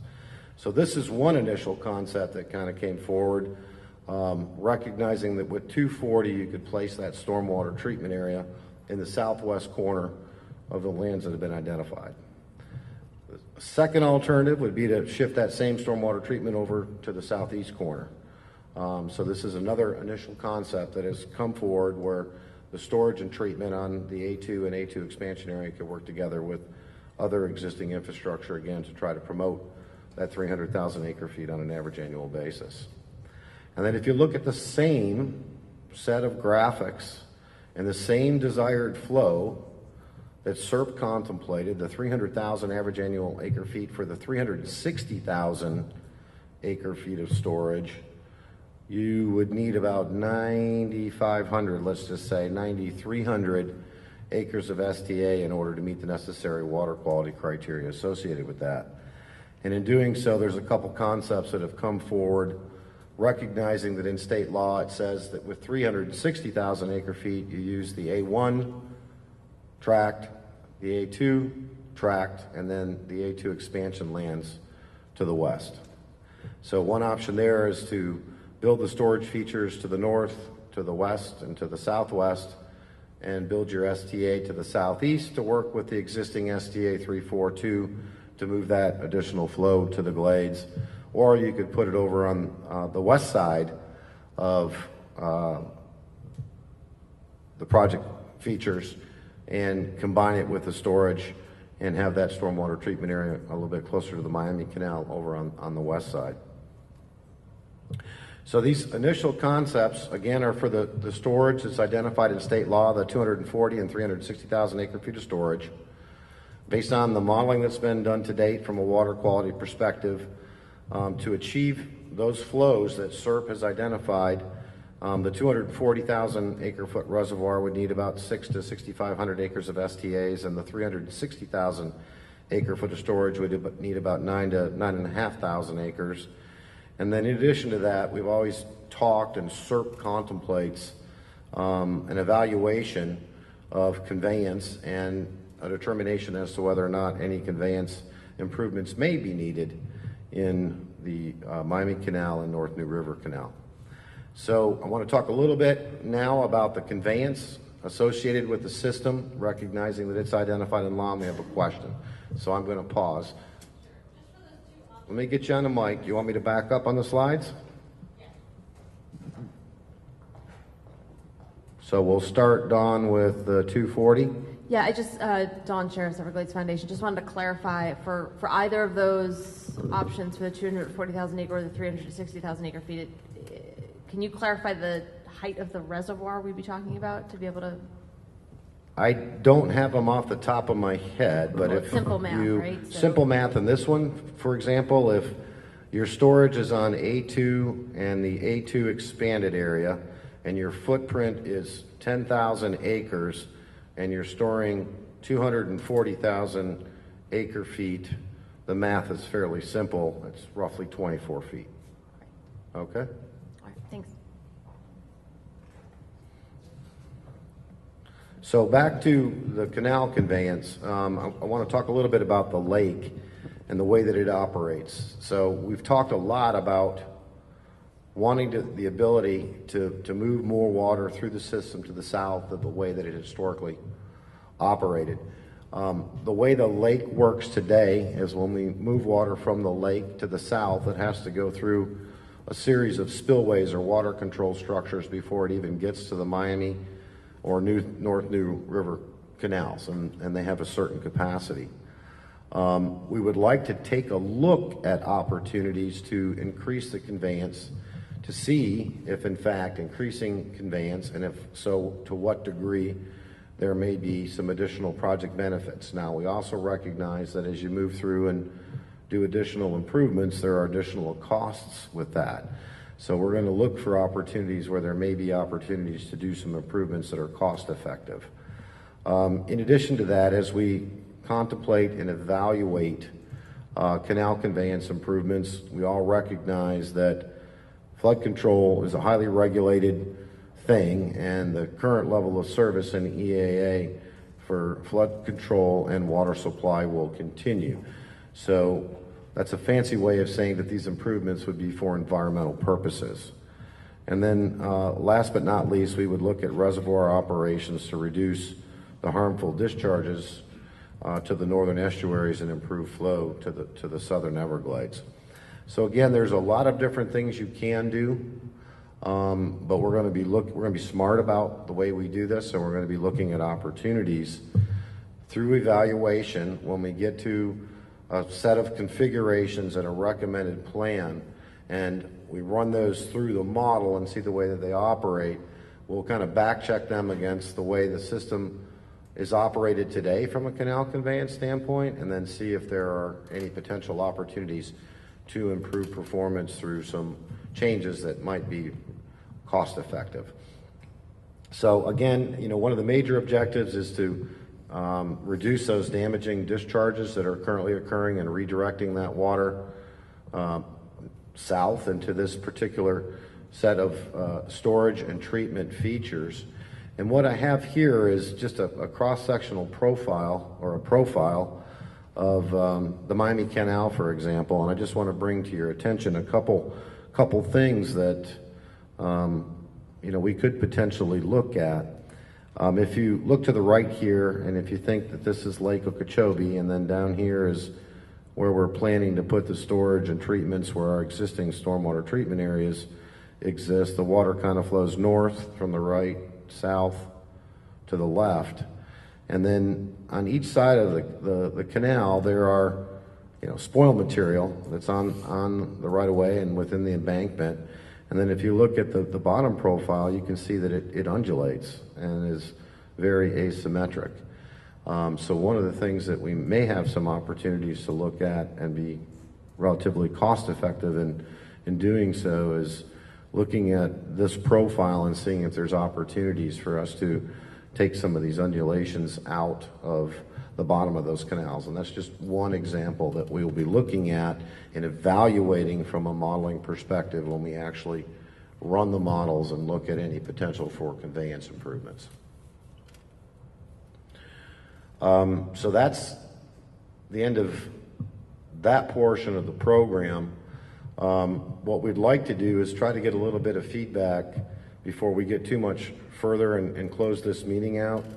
Again, we've got these initial concepts that I shared with you for the 240,000 and the 360,000 acre-foot reservoirs. Obviously, we need to take them to the next degree of development and make them more detailed.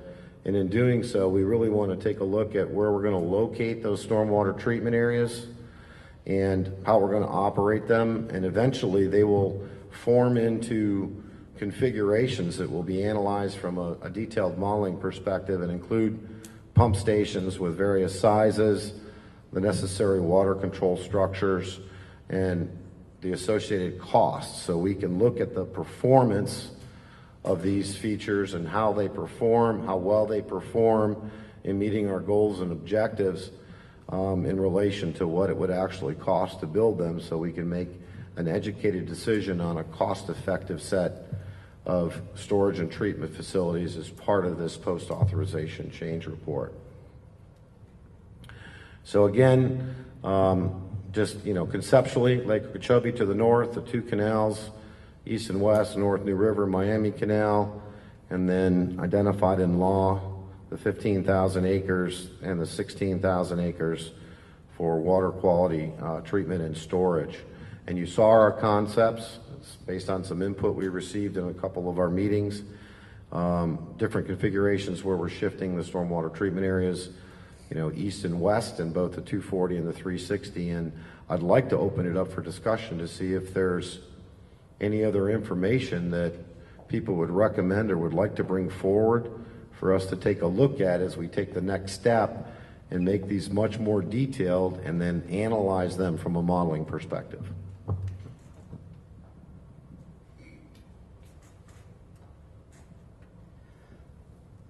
I'm Dave Urich from the Responsible Growth Management Coalition and a member also of Clean Water, Southwest Florida Clean Water, and Captains for Clean Water. I'm very concerned and have been for well over a year about what I call pull the plug, and it's getting water south of Tamiami Trail. And I know we've got the 1 mile bridge and we've got a 2.6 mile bridge under construction. The 1 mile bridge is not running at capacity. And as far as I'm concerned, that's where the plug is. And how do we get that water to flow down? All of what we're going to do here, which is very good, we've got to do this too. But if you don't have a way of draining the water conservation areas, the whole thing comes to naught. And and I don't think this is all that expensive, what needs to be done there to pull the plug. There's one area that is an 8 mile area that's called the Las Palmas that's probably the wrong side, I think it is the wrong side of the existing barrier for protecting Miami. And I think that needs to be looked at. But, it was permitted by Miami-Dade, but that doesn't make it sacrosanct as far as I'm concerned. We are sitting here with, every time I look at the WCAs on the interactive chart, they're full red, no more can go in. And it's been that way practically for the past year. And so all this we're trying to do, which is excellent to do, and we need to strengthen the dike, not to hold more water, but to save more lives if we don't need the dike to fail. And so these are the issues that I feel need to be focused on. And I appreciate that. That feeds right into our early discussions about the Central Everglades Planning Project and making sure that now that this has been authorized by Congress, that we get funding to get the southern part of the system opened up. I will tell you that the Water Management District is expediting some of those features that open up the southern end of the system, and I don't like to use the term pull the plug, but we do want to eliminate and reduce some of the constraints to allow us to move water more freely from water conservation area 3A through 3B and down into Everglades National Park. And a couple of the things that the Water Management District is investing in ahead of the federal process is removal of about 5.5 miles of Old Tamiami Trail that's identified in the Central Everglades Planning Project over in this area. And then in addition to that, we're looking at putting the additional structure in at the S333 that will give us better ability to move water out of 3A into Northeast Shark River Slough and take advantage of the investments that have been made in the 1 and the 2.6 mile bridge. So thank you. Hi, Matt. This is Diana Pierre with Sierra Club. About 90% of the slides were, very similar to what's been already presented. And unfortunately, I walked for a second out just when you were showing the new material. And I wonder if you don't mind just going back. Sure. And I think it's important, I'm just thinking for the benefit of everybody, since that's the new material, to make sure we get a good grasp. Okay. So this is one concept that was brought forward for the 240,000 acre foot storage reservoir with the necessary STA that's located in the southwest corner. The second concept is the same facility but moving that STA to the southeast corner. And then again, based on the modeling that's been conducted to date to achieve the 300,000 acre feet of additional average annual flow to the Everglades, the 360,000 acre foot storage reservoir has also two initial concepts with a 9,000 acre STA to the southeast and one directly to the west. So those, so far, are our initial concepts. And again, if there's another concept that we think we should be looking at, please let us know.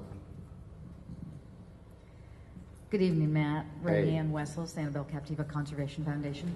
So a couple of cleanup questions. The previous slide, you were showing the A2. That one, right. 16,000 acres.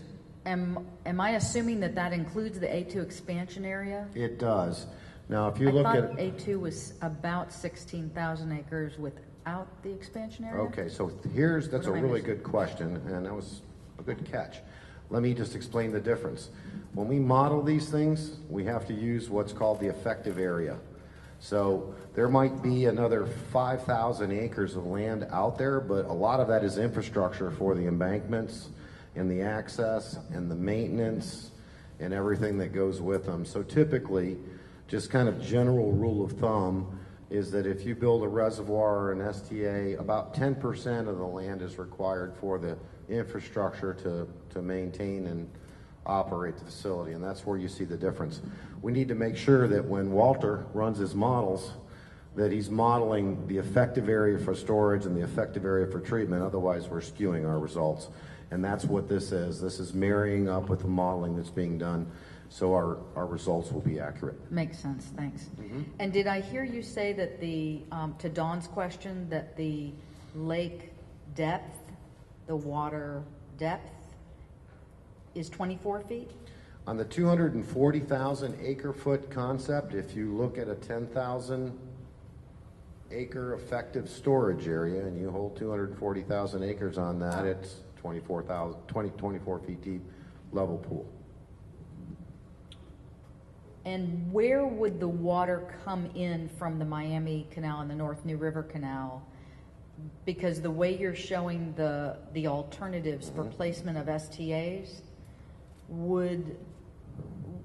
is some of that driven by would you bring water into the STA and then into the reservoir, or would you assume it needs to come into the reservoir and flow secondarily to the STAs?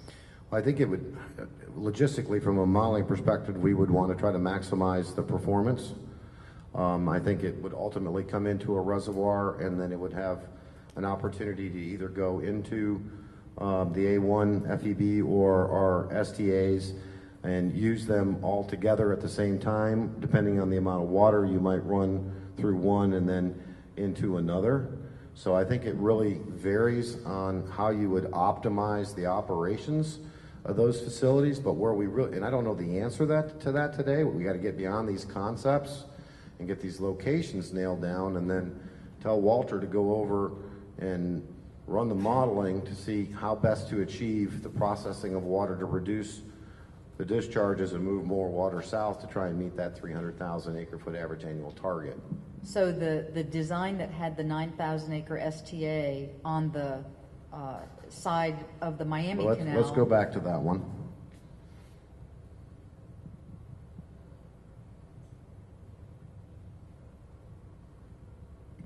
That one.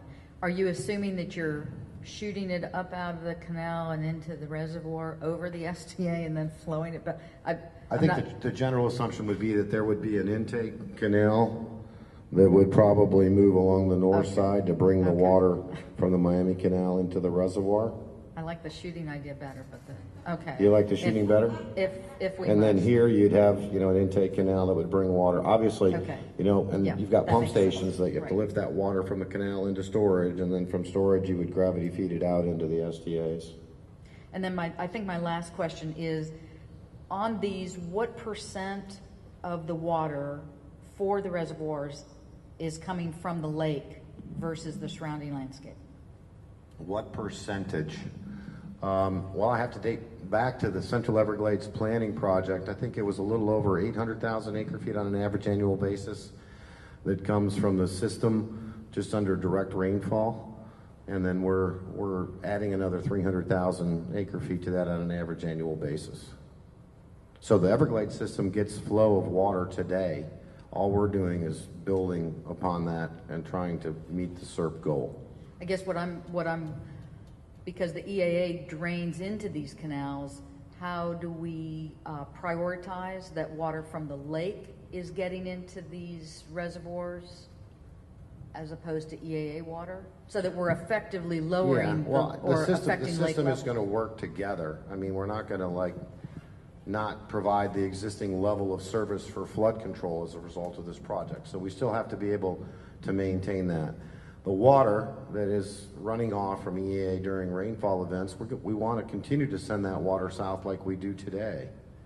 So when you redirect water from the lake into the south, we're going to have to maintain the existing permitted discharges that currently occur in the Everglades agricultural area. And we have to do that for both federal and state law. And that water goes south today. Did that answer your question? I'm next, because I took the mic. Again, Kara Cap for MPCA. I like Rand's water feature. It seems very Disney of you. I guess I'm struggling to understand what the modeling is going to solve for and how the question is being asked. So is it, here's the amount of land we have, and here's the different configurations we could come up with to meet the goals?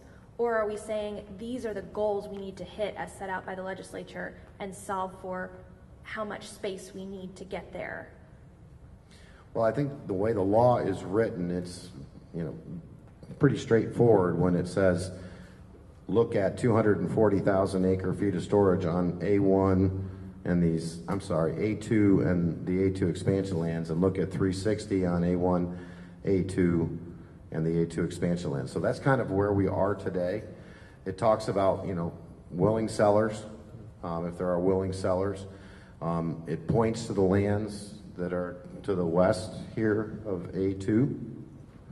So we've been working with these willing sellers to acquire land. And when we report back to the legislature, we're going to report on our findings, which I think is really the first step in this process. So are the models will be run with land that is in ownership right now?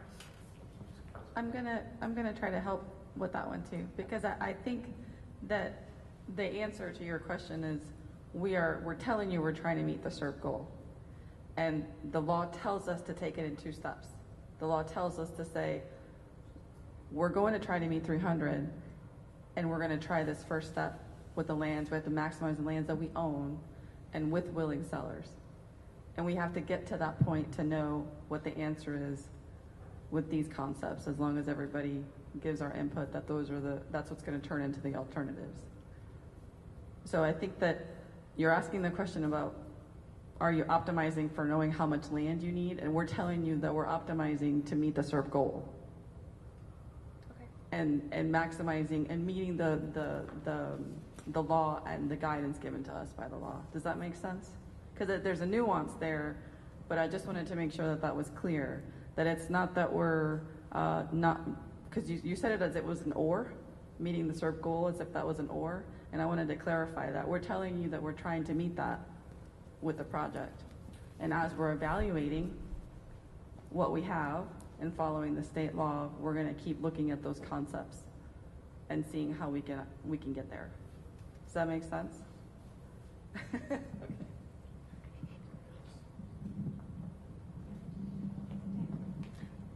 Just real quick, it's not big. This is Diana Umpierre with Sierra Club. Just clarifying.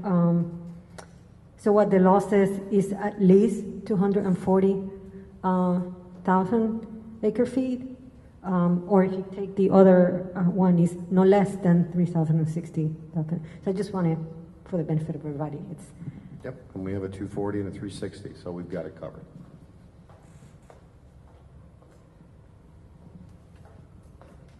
We'll go to Dawn and, I'm sorry, Gary, go ahead. I'm going to get away from the policy part. And going back to your example with the 24 feet, I'm trying to wrap my arms around that. When you're looking at 24 feet deep, you have probably land surface elevations here around 11 and a half, maybe 10 down in that area.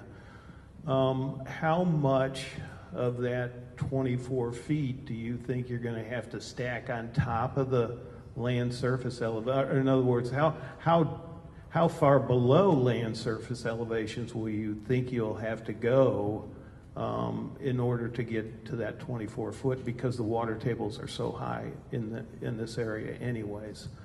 And I know maybe you haven't got there yet with looking at the groundwater table and that, but if you just take it at face value and you're stacking it on top at 11.5, that's a lot of water. It is, and we're not there yet. We need to get these configurations nailed down, and the next step is to add some detail to them.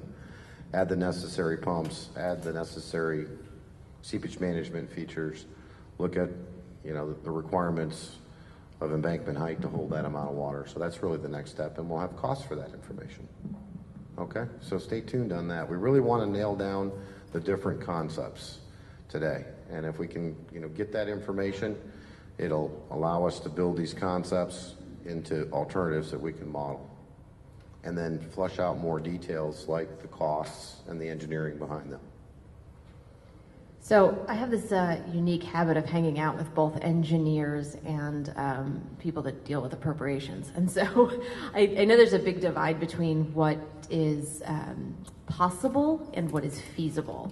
And so I guess my question slash request is that we come back in the next set of public meetings with enough information to be able to understand the feasibility, because I think there are sort of big magnitude of cost differences between these alternatives.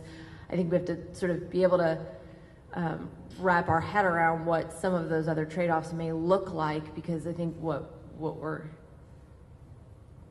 aware of, and we certainly experienced when we did almost exactly this analysis in the Central Everglades, is that some things will not pass the cost-benefit analysis to allow this to be part of a federal project that's cost-shared. So I just want to make sure we don't go too far down this analysis road without kind of doing those quick checks, because it's going to mean the success of the project? Well, we're going to analyze it regardless, because we have to in state law. And yes, we'll come back with that information with a lot more detail, and that will include the benefits from the model output of a configuration or two that are developed on the 240 and two that are developed on the 360, or if there's three that need to occur, we'll take a look at that. But yes, that information will come back in a lot more detail. We'll have the performance, we'll have the costs, we'll have the implementability, and any other risk factors that need to be addressed.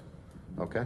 But again, today, if you've got some suggestions on the 240 or the 360 regarding the relationship between the deep storage and the stormwater treatment area, we'd really like to hear them. Okay? Yes? Yes, sir. Kevin Brown. I pretty much concur with the young lady say. Let's just say, for instance, due to regulations and everything else, we know how the government works these days. What if they didn't approve that amount of money, so to say, that they don't want to fund it, for one? Or let's say if they did, and we were able to fund those projects, and once the water, let's say, builds up and those that we built are exceeded the limits, what's next? When you say exceeded the limits of what? Like you say, once we have the storage areas and we're able to drain the water off into the exquarians, right? Extrarians or ETAs or STAs, right, for the water quality improvement. Yes, sir. Once we're able to do that, but what I'm saying is we can't predict the weather. So let's just say we maximize that. What will we do next? Well, those are really good questions. So I'm going to go to your first one. What happens if we don't get funding? Well, if we don't get funding, it will take longer to implement these types of features. I think that's pretty well known, that if you don't have the dollars to pay for it, then it just delays the implementation of it. The Central Everglades Planning Project, the one that has the storage on A1 and A2 and opens up the southern end of the system, that was approved by Congress, is about $2 billion. So that's, these are not inexpensive endeavors. So again, it goes back to what Ava said, from a community standpoint, you could really use your support talking to your legislators saying, look, this is stuff we need to get this funded, let's get it in the president's budget, and let's get the, things moving forward. I think your second question was, if we build it and then we begin operating it, what happens if we have an exceedance of, is it the water quality that you? Like the overflow, let's say it reaches capacity of the, moving out of the water into the other area. What if it exceeds that? Like you don't have nowhere else for it to go. Like what will be the next? Okay, so when we model these features that we're proposing, we run them through a historical period of record where there's large fluctuations in rainfall. And when we get to the point where we recommend a plan and then we go into a lot more detailed design, we want to make sure that those facilities are robust enough to handle events very similar to what we've seen in the past. Now, I'll tell you that, even with SERP, the whole program that had 68 different components that, was a multi-billion-dollar program, doesn't solve each and every event each and every year. It gets most of them, but there still will be hydrologic events, acts of God, nature, whatever you want to call it, that will fill our facilities up, and that's just the way that it is. So we recognize that we're not going to eliminate all the undesirable discharges to the northern estuaries, but we're going to put a big dent in them, and we're going to reduce the number of them that occur, and how long they occur, and when they do occur, they won't be, back to back to back to back. Okay? You said what I was going to say, because you started talking about dynamic.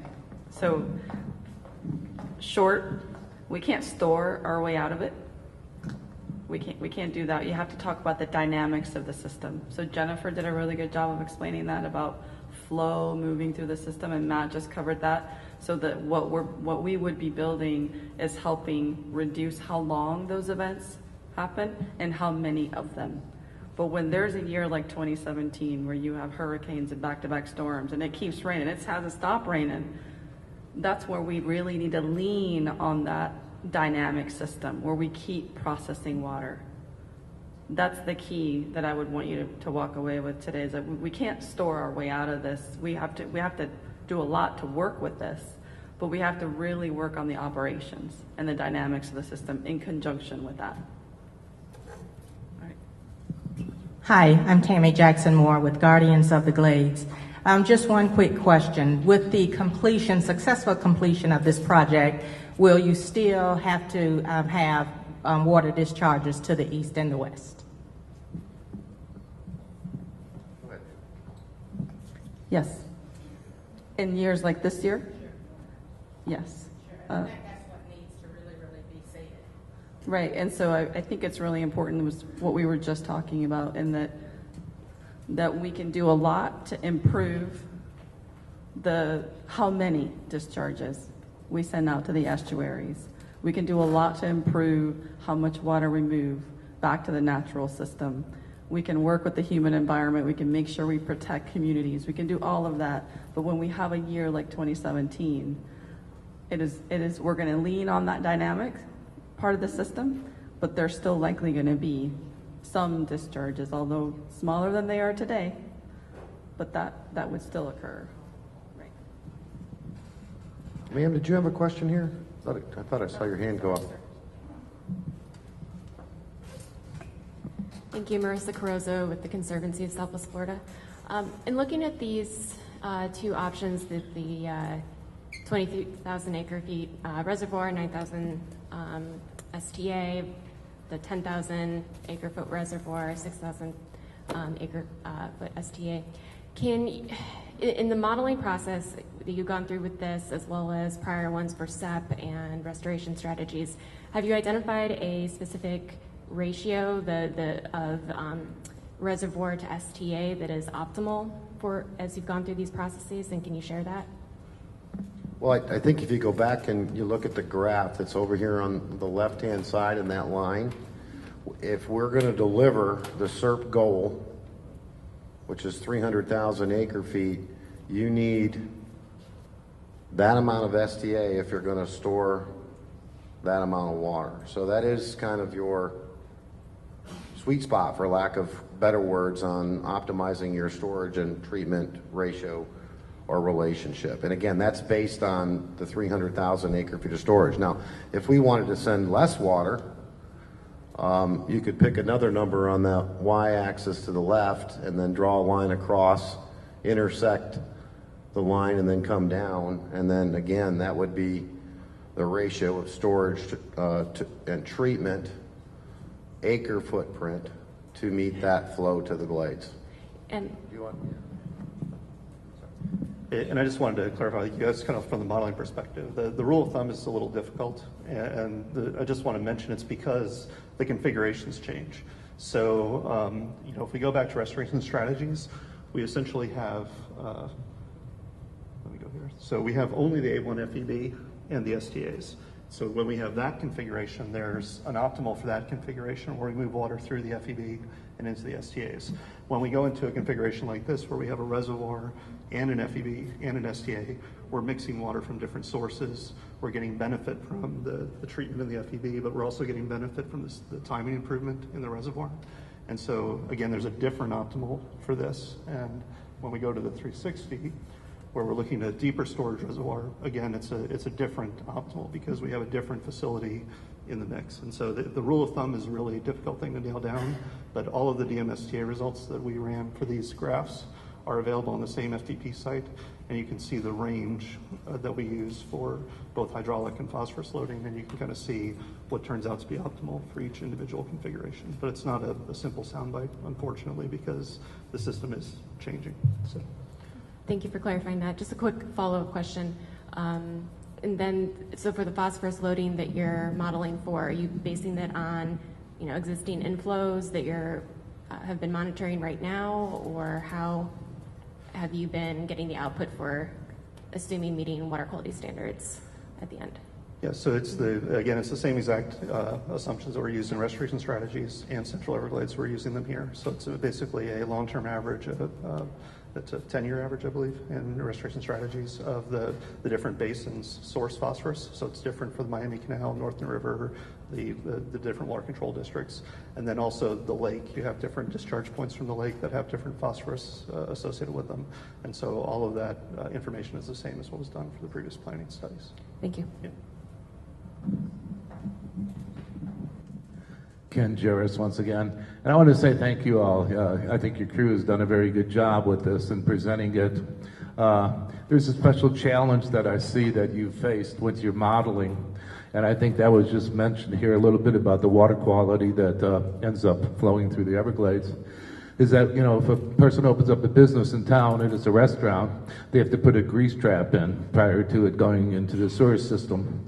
If you build a mining community, you have settling ponds, and that has to be filtered and cleaned in different stages. And all this happens in business, and this is how it goes on. The EAA is a business. They make money, and they have best management practices. And those best management practices happen to be what's good for the company and for our shareholders.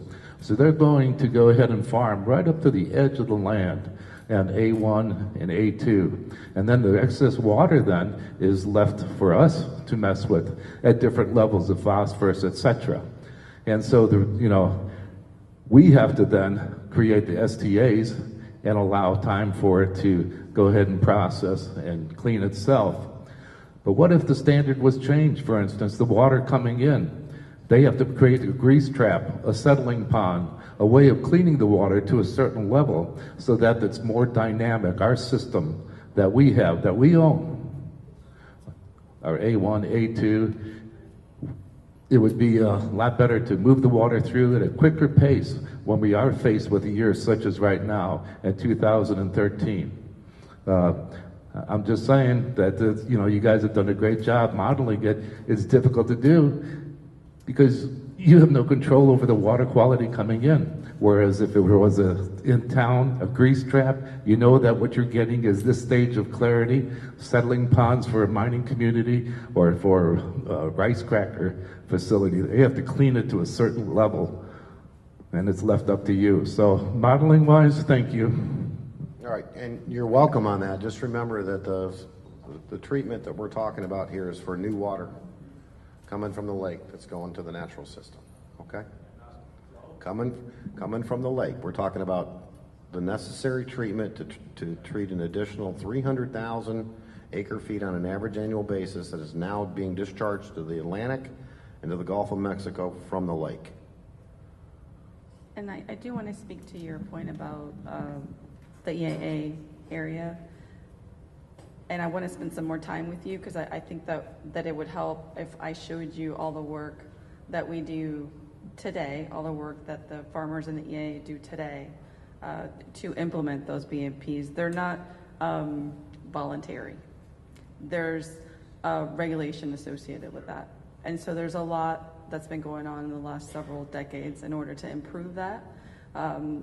One of our main scientists and engineers that works on this issue did a really great presentation in the last few weeks of the water quality coming into the water conservation areas in the Northern Everglades as well, and the estuaries as well. And I think that if I share that information with you, it might help you understand that a little bit better.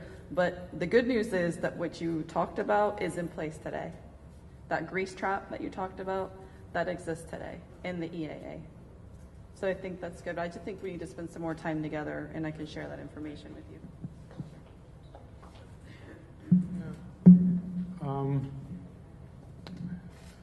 What you've been describing is that the dynamic features of this entire gigantic system are going to be its most important, that you can't store your way out of this.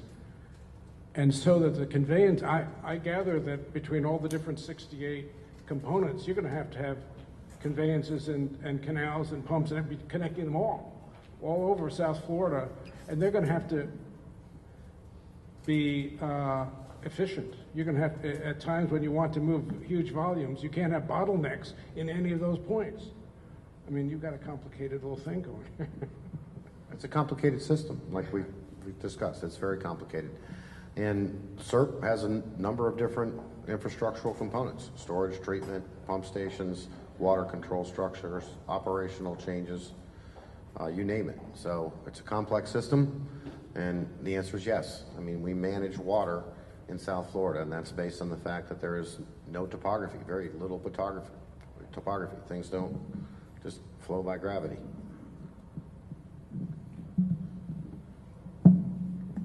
Dave Urick again. I was reminded by Ken of an issue that there are no sacred cows as far as I'm concerned. You can ask any questions. Where is Disney in Orlando in treating the water before it gets into the Kissimmee, and how much money have they put into that?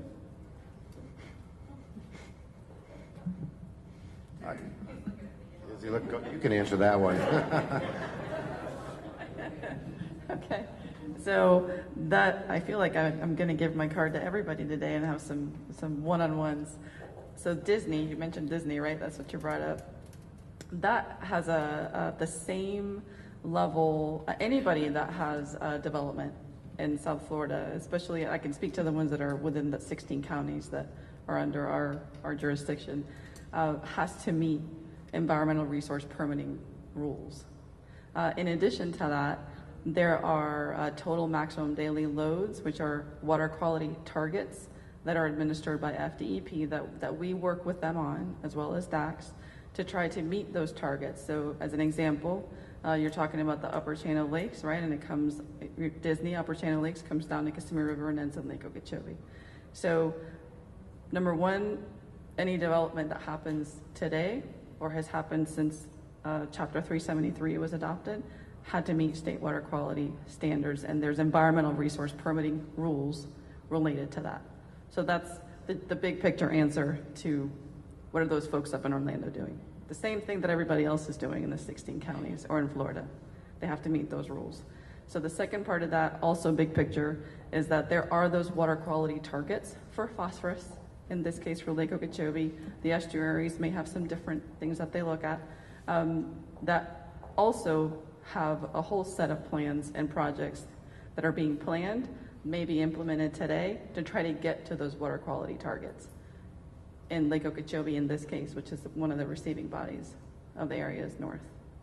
So there's a couple different things that are happening. Okay, thanks. You haven't mentioned deep well injection at all tonight. It's not part of this project. We have a question or comment up front here. I just wanted to say that South Florida is a very popular place to be, and we see a lot of people moving into South Florida, and they're going to continue. And what comes from that are lots of roofs, roads, and parking lots. And there's your runoffs, like you were talking about. What I am really concerned about is to preserve the dirt, the land that surrounds this area, north, south, east, and west. The farmers, agriculture, we have to preserve that here because that dirt absorbs the water that comes down into our flows and out of the skies. It rains in the Everglades, and we want it to rain. And we want those crops to grow. We want the farmers on the north end with the dairy farms to prosper. We have to preserve this dirt and this land, and we can't let it be turned over to developers who are going to increase even more problems for us in this way toward the Everglades. We've moved things around and structured things and trying to move it here and move it there. But I'm a person that likes natural things, and we've got to preserve our agriculture and don't sell the land off. Keep the dirt, keep the land, keep the farmers where they've been all their lives. Creates jobs, economy, and it keeps this place healthy. Okay, I was hoping to get some feedback on our configurations. With that said, those were some really good questions, and it was an open dialogue and good discussions. So just to kind of reiterate, we're going to take the feedback that we've received to date. We've got the initial high-level concepts for the 240,000 and the 360,000 acre feet of storage with the STA requirements. We're going to turn those into more detailed configurations over the next month and analyze those from a modeling perspective, and then get costs together so we can see what they look like relative to performance and cost. So with that said, I'm going to move on and talk about our upcoming public meetings and other forums that you're more than welcome to attend and participate in. We have the same material that we presented today being presented tomorrow in our auditorium in West Palm Beach. And again, there we'll be seeking some input on the initial concepts. We'll be covering the exact same material we covered here tonight in Clewiston. And then on November 29th, we have a government agency coordination meeting that will be held by webinar with a call-in number. And obviously, if you're interested in attending that, we'll have that information posted on our website, and you can find that information fairly easily if you're interested in attending. And then we talked about these concepts and getting them into alternatives. The next really big meeting will be in December, on December 5th, where we will have those alternatives and the actual modeling results associated with them. So mark that one down. That's going to be an important one. And then in the month of December, we have our upcoming Water Resource Analysis Coalition meeting, our RAC meeting, and then our governing board meeting. And obviously there'll be material that's presented at both of those regarding this particular project. Now, I was talking to a gentleman, I don't know if he's still here or not. He was going to provide some written comments. So what we have out front are public comment cards. If you have comments that you'd like to complete on that set of cards out there, please do so before you leave if you haven't already done so. And then we have an email address that's there on the overhead. It's the EAA Reservoir at sfwmd.gov. If you have comments on the project, you can email them to that address. And then the old-fashioned way, if you actually want to put a stamp on something, you can mail it to our project manager, Mike Albert, at our main office in West Palm Beach, and that address is there. Just as a quick reminder, our scoping period ends on November 22nd, so if you have any comments regarding our project scoping, please get them in before the 22nd of this month. And then, as always, our website address is listed there at sfwmd.gov/EAA Reservoir. That has all the presentation material that we've had in all of our meetings to date. We keep it up to date with upcoming meetings and upcoming agendas and a plethora of other information associated with the planning effort and the state law and how we're moving forward in this post-authorization change report and developing this feasibility. So if you haven't looked at our website yet, take some time to take a look at it. It's a pretty good website. There's a lot of good information there, and it's maintained weekly. Okay? And with that, that's the end of our program tonight. So I'd like to thank everybody for coming out. It's always good to get out to Clewiston and share information on things that are happening, including this planning effort for storage in the southern part of EAA. So again, thank you for your attendance and have a good evening.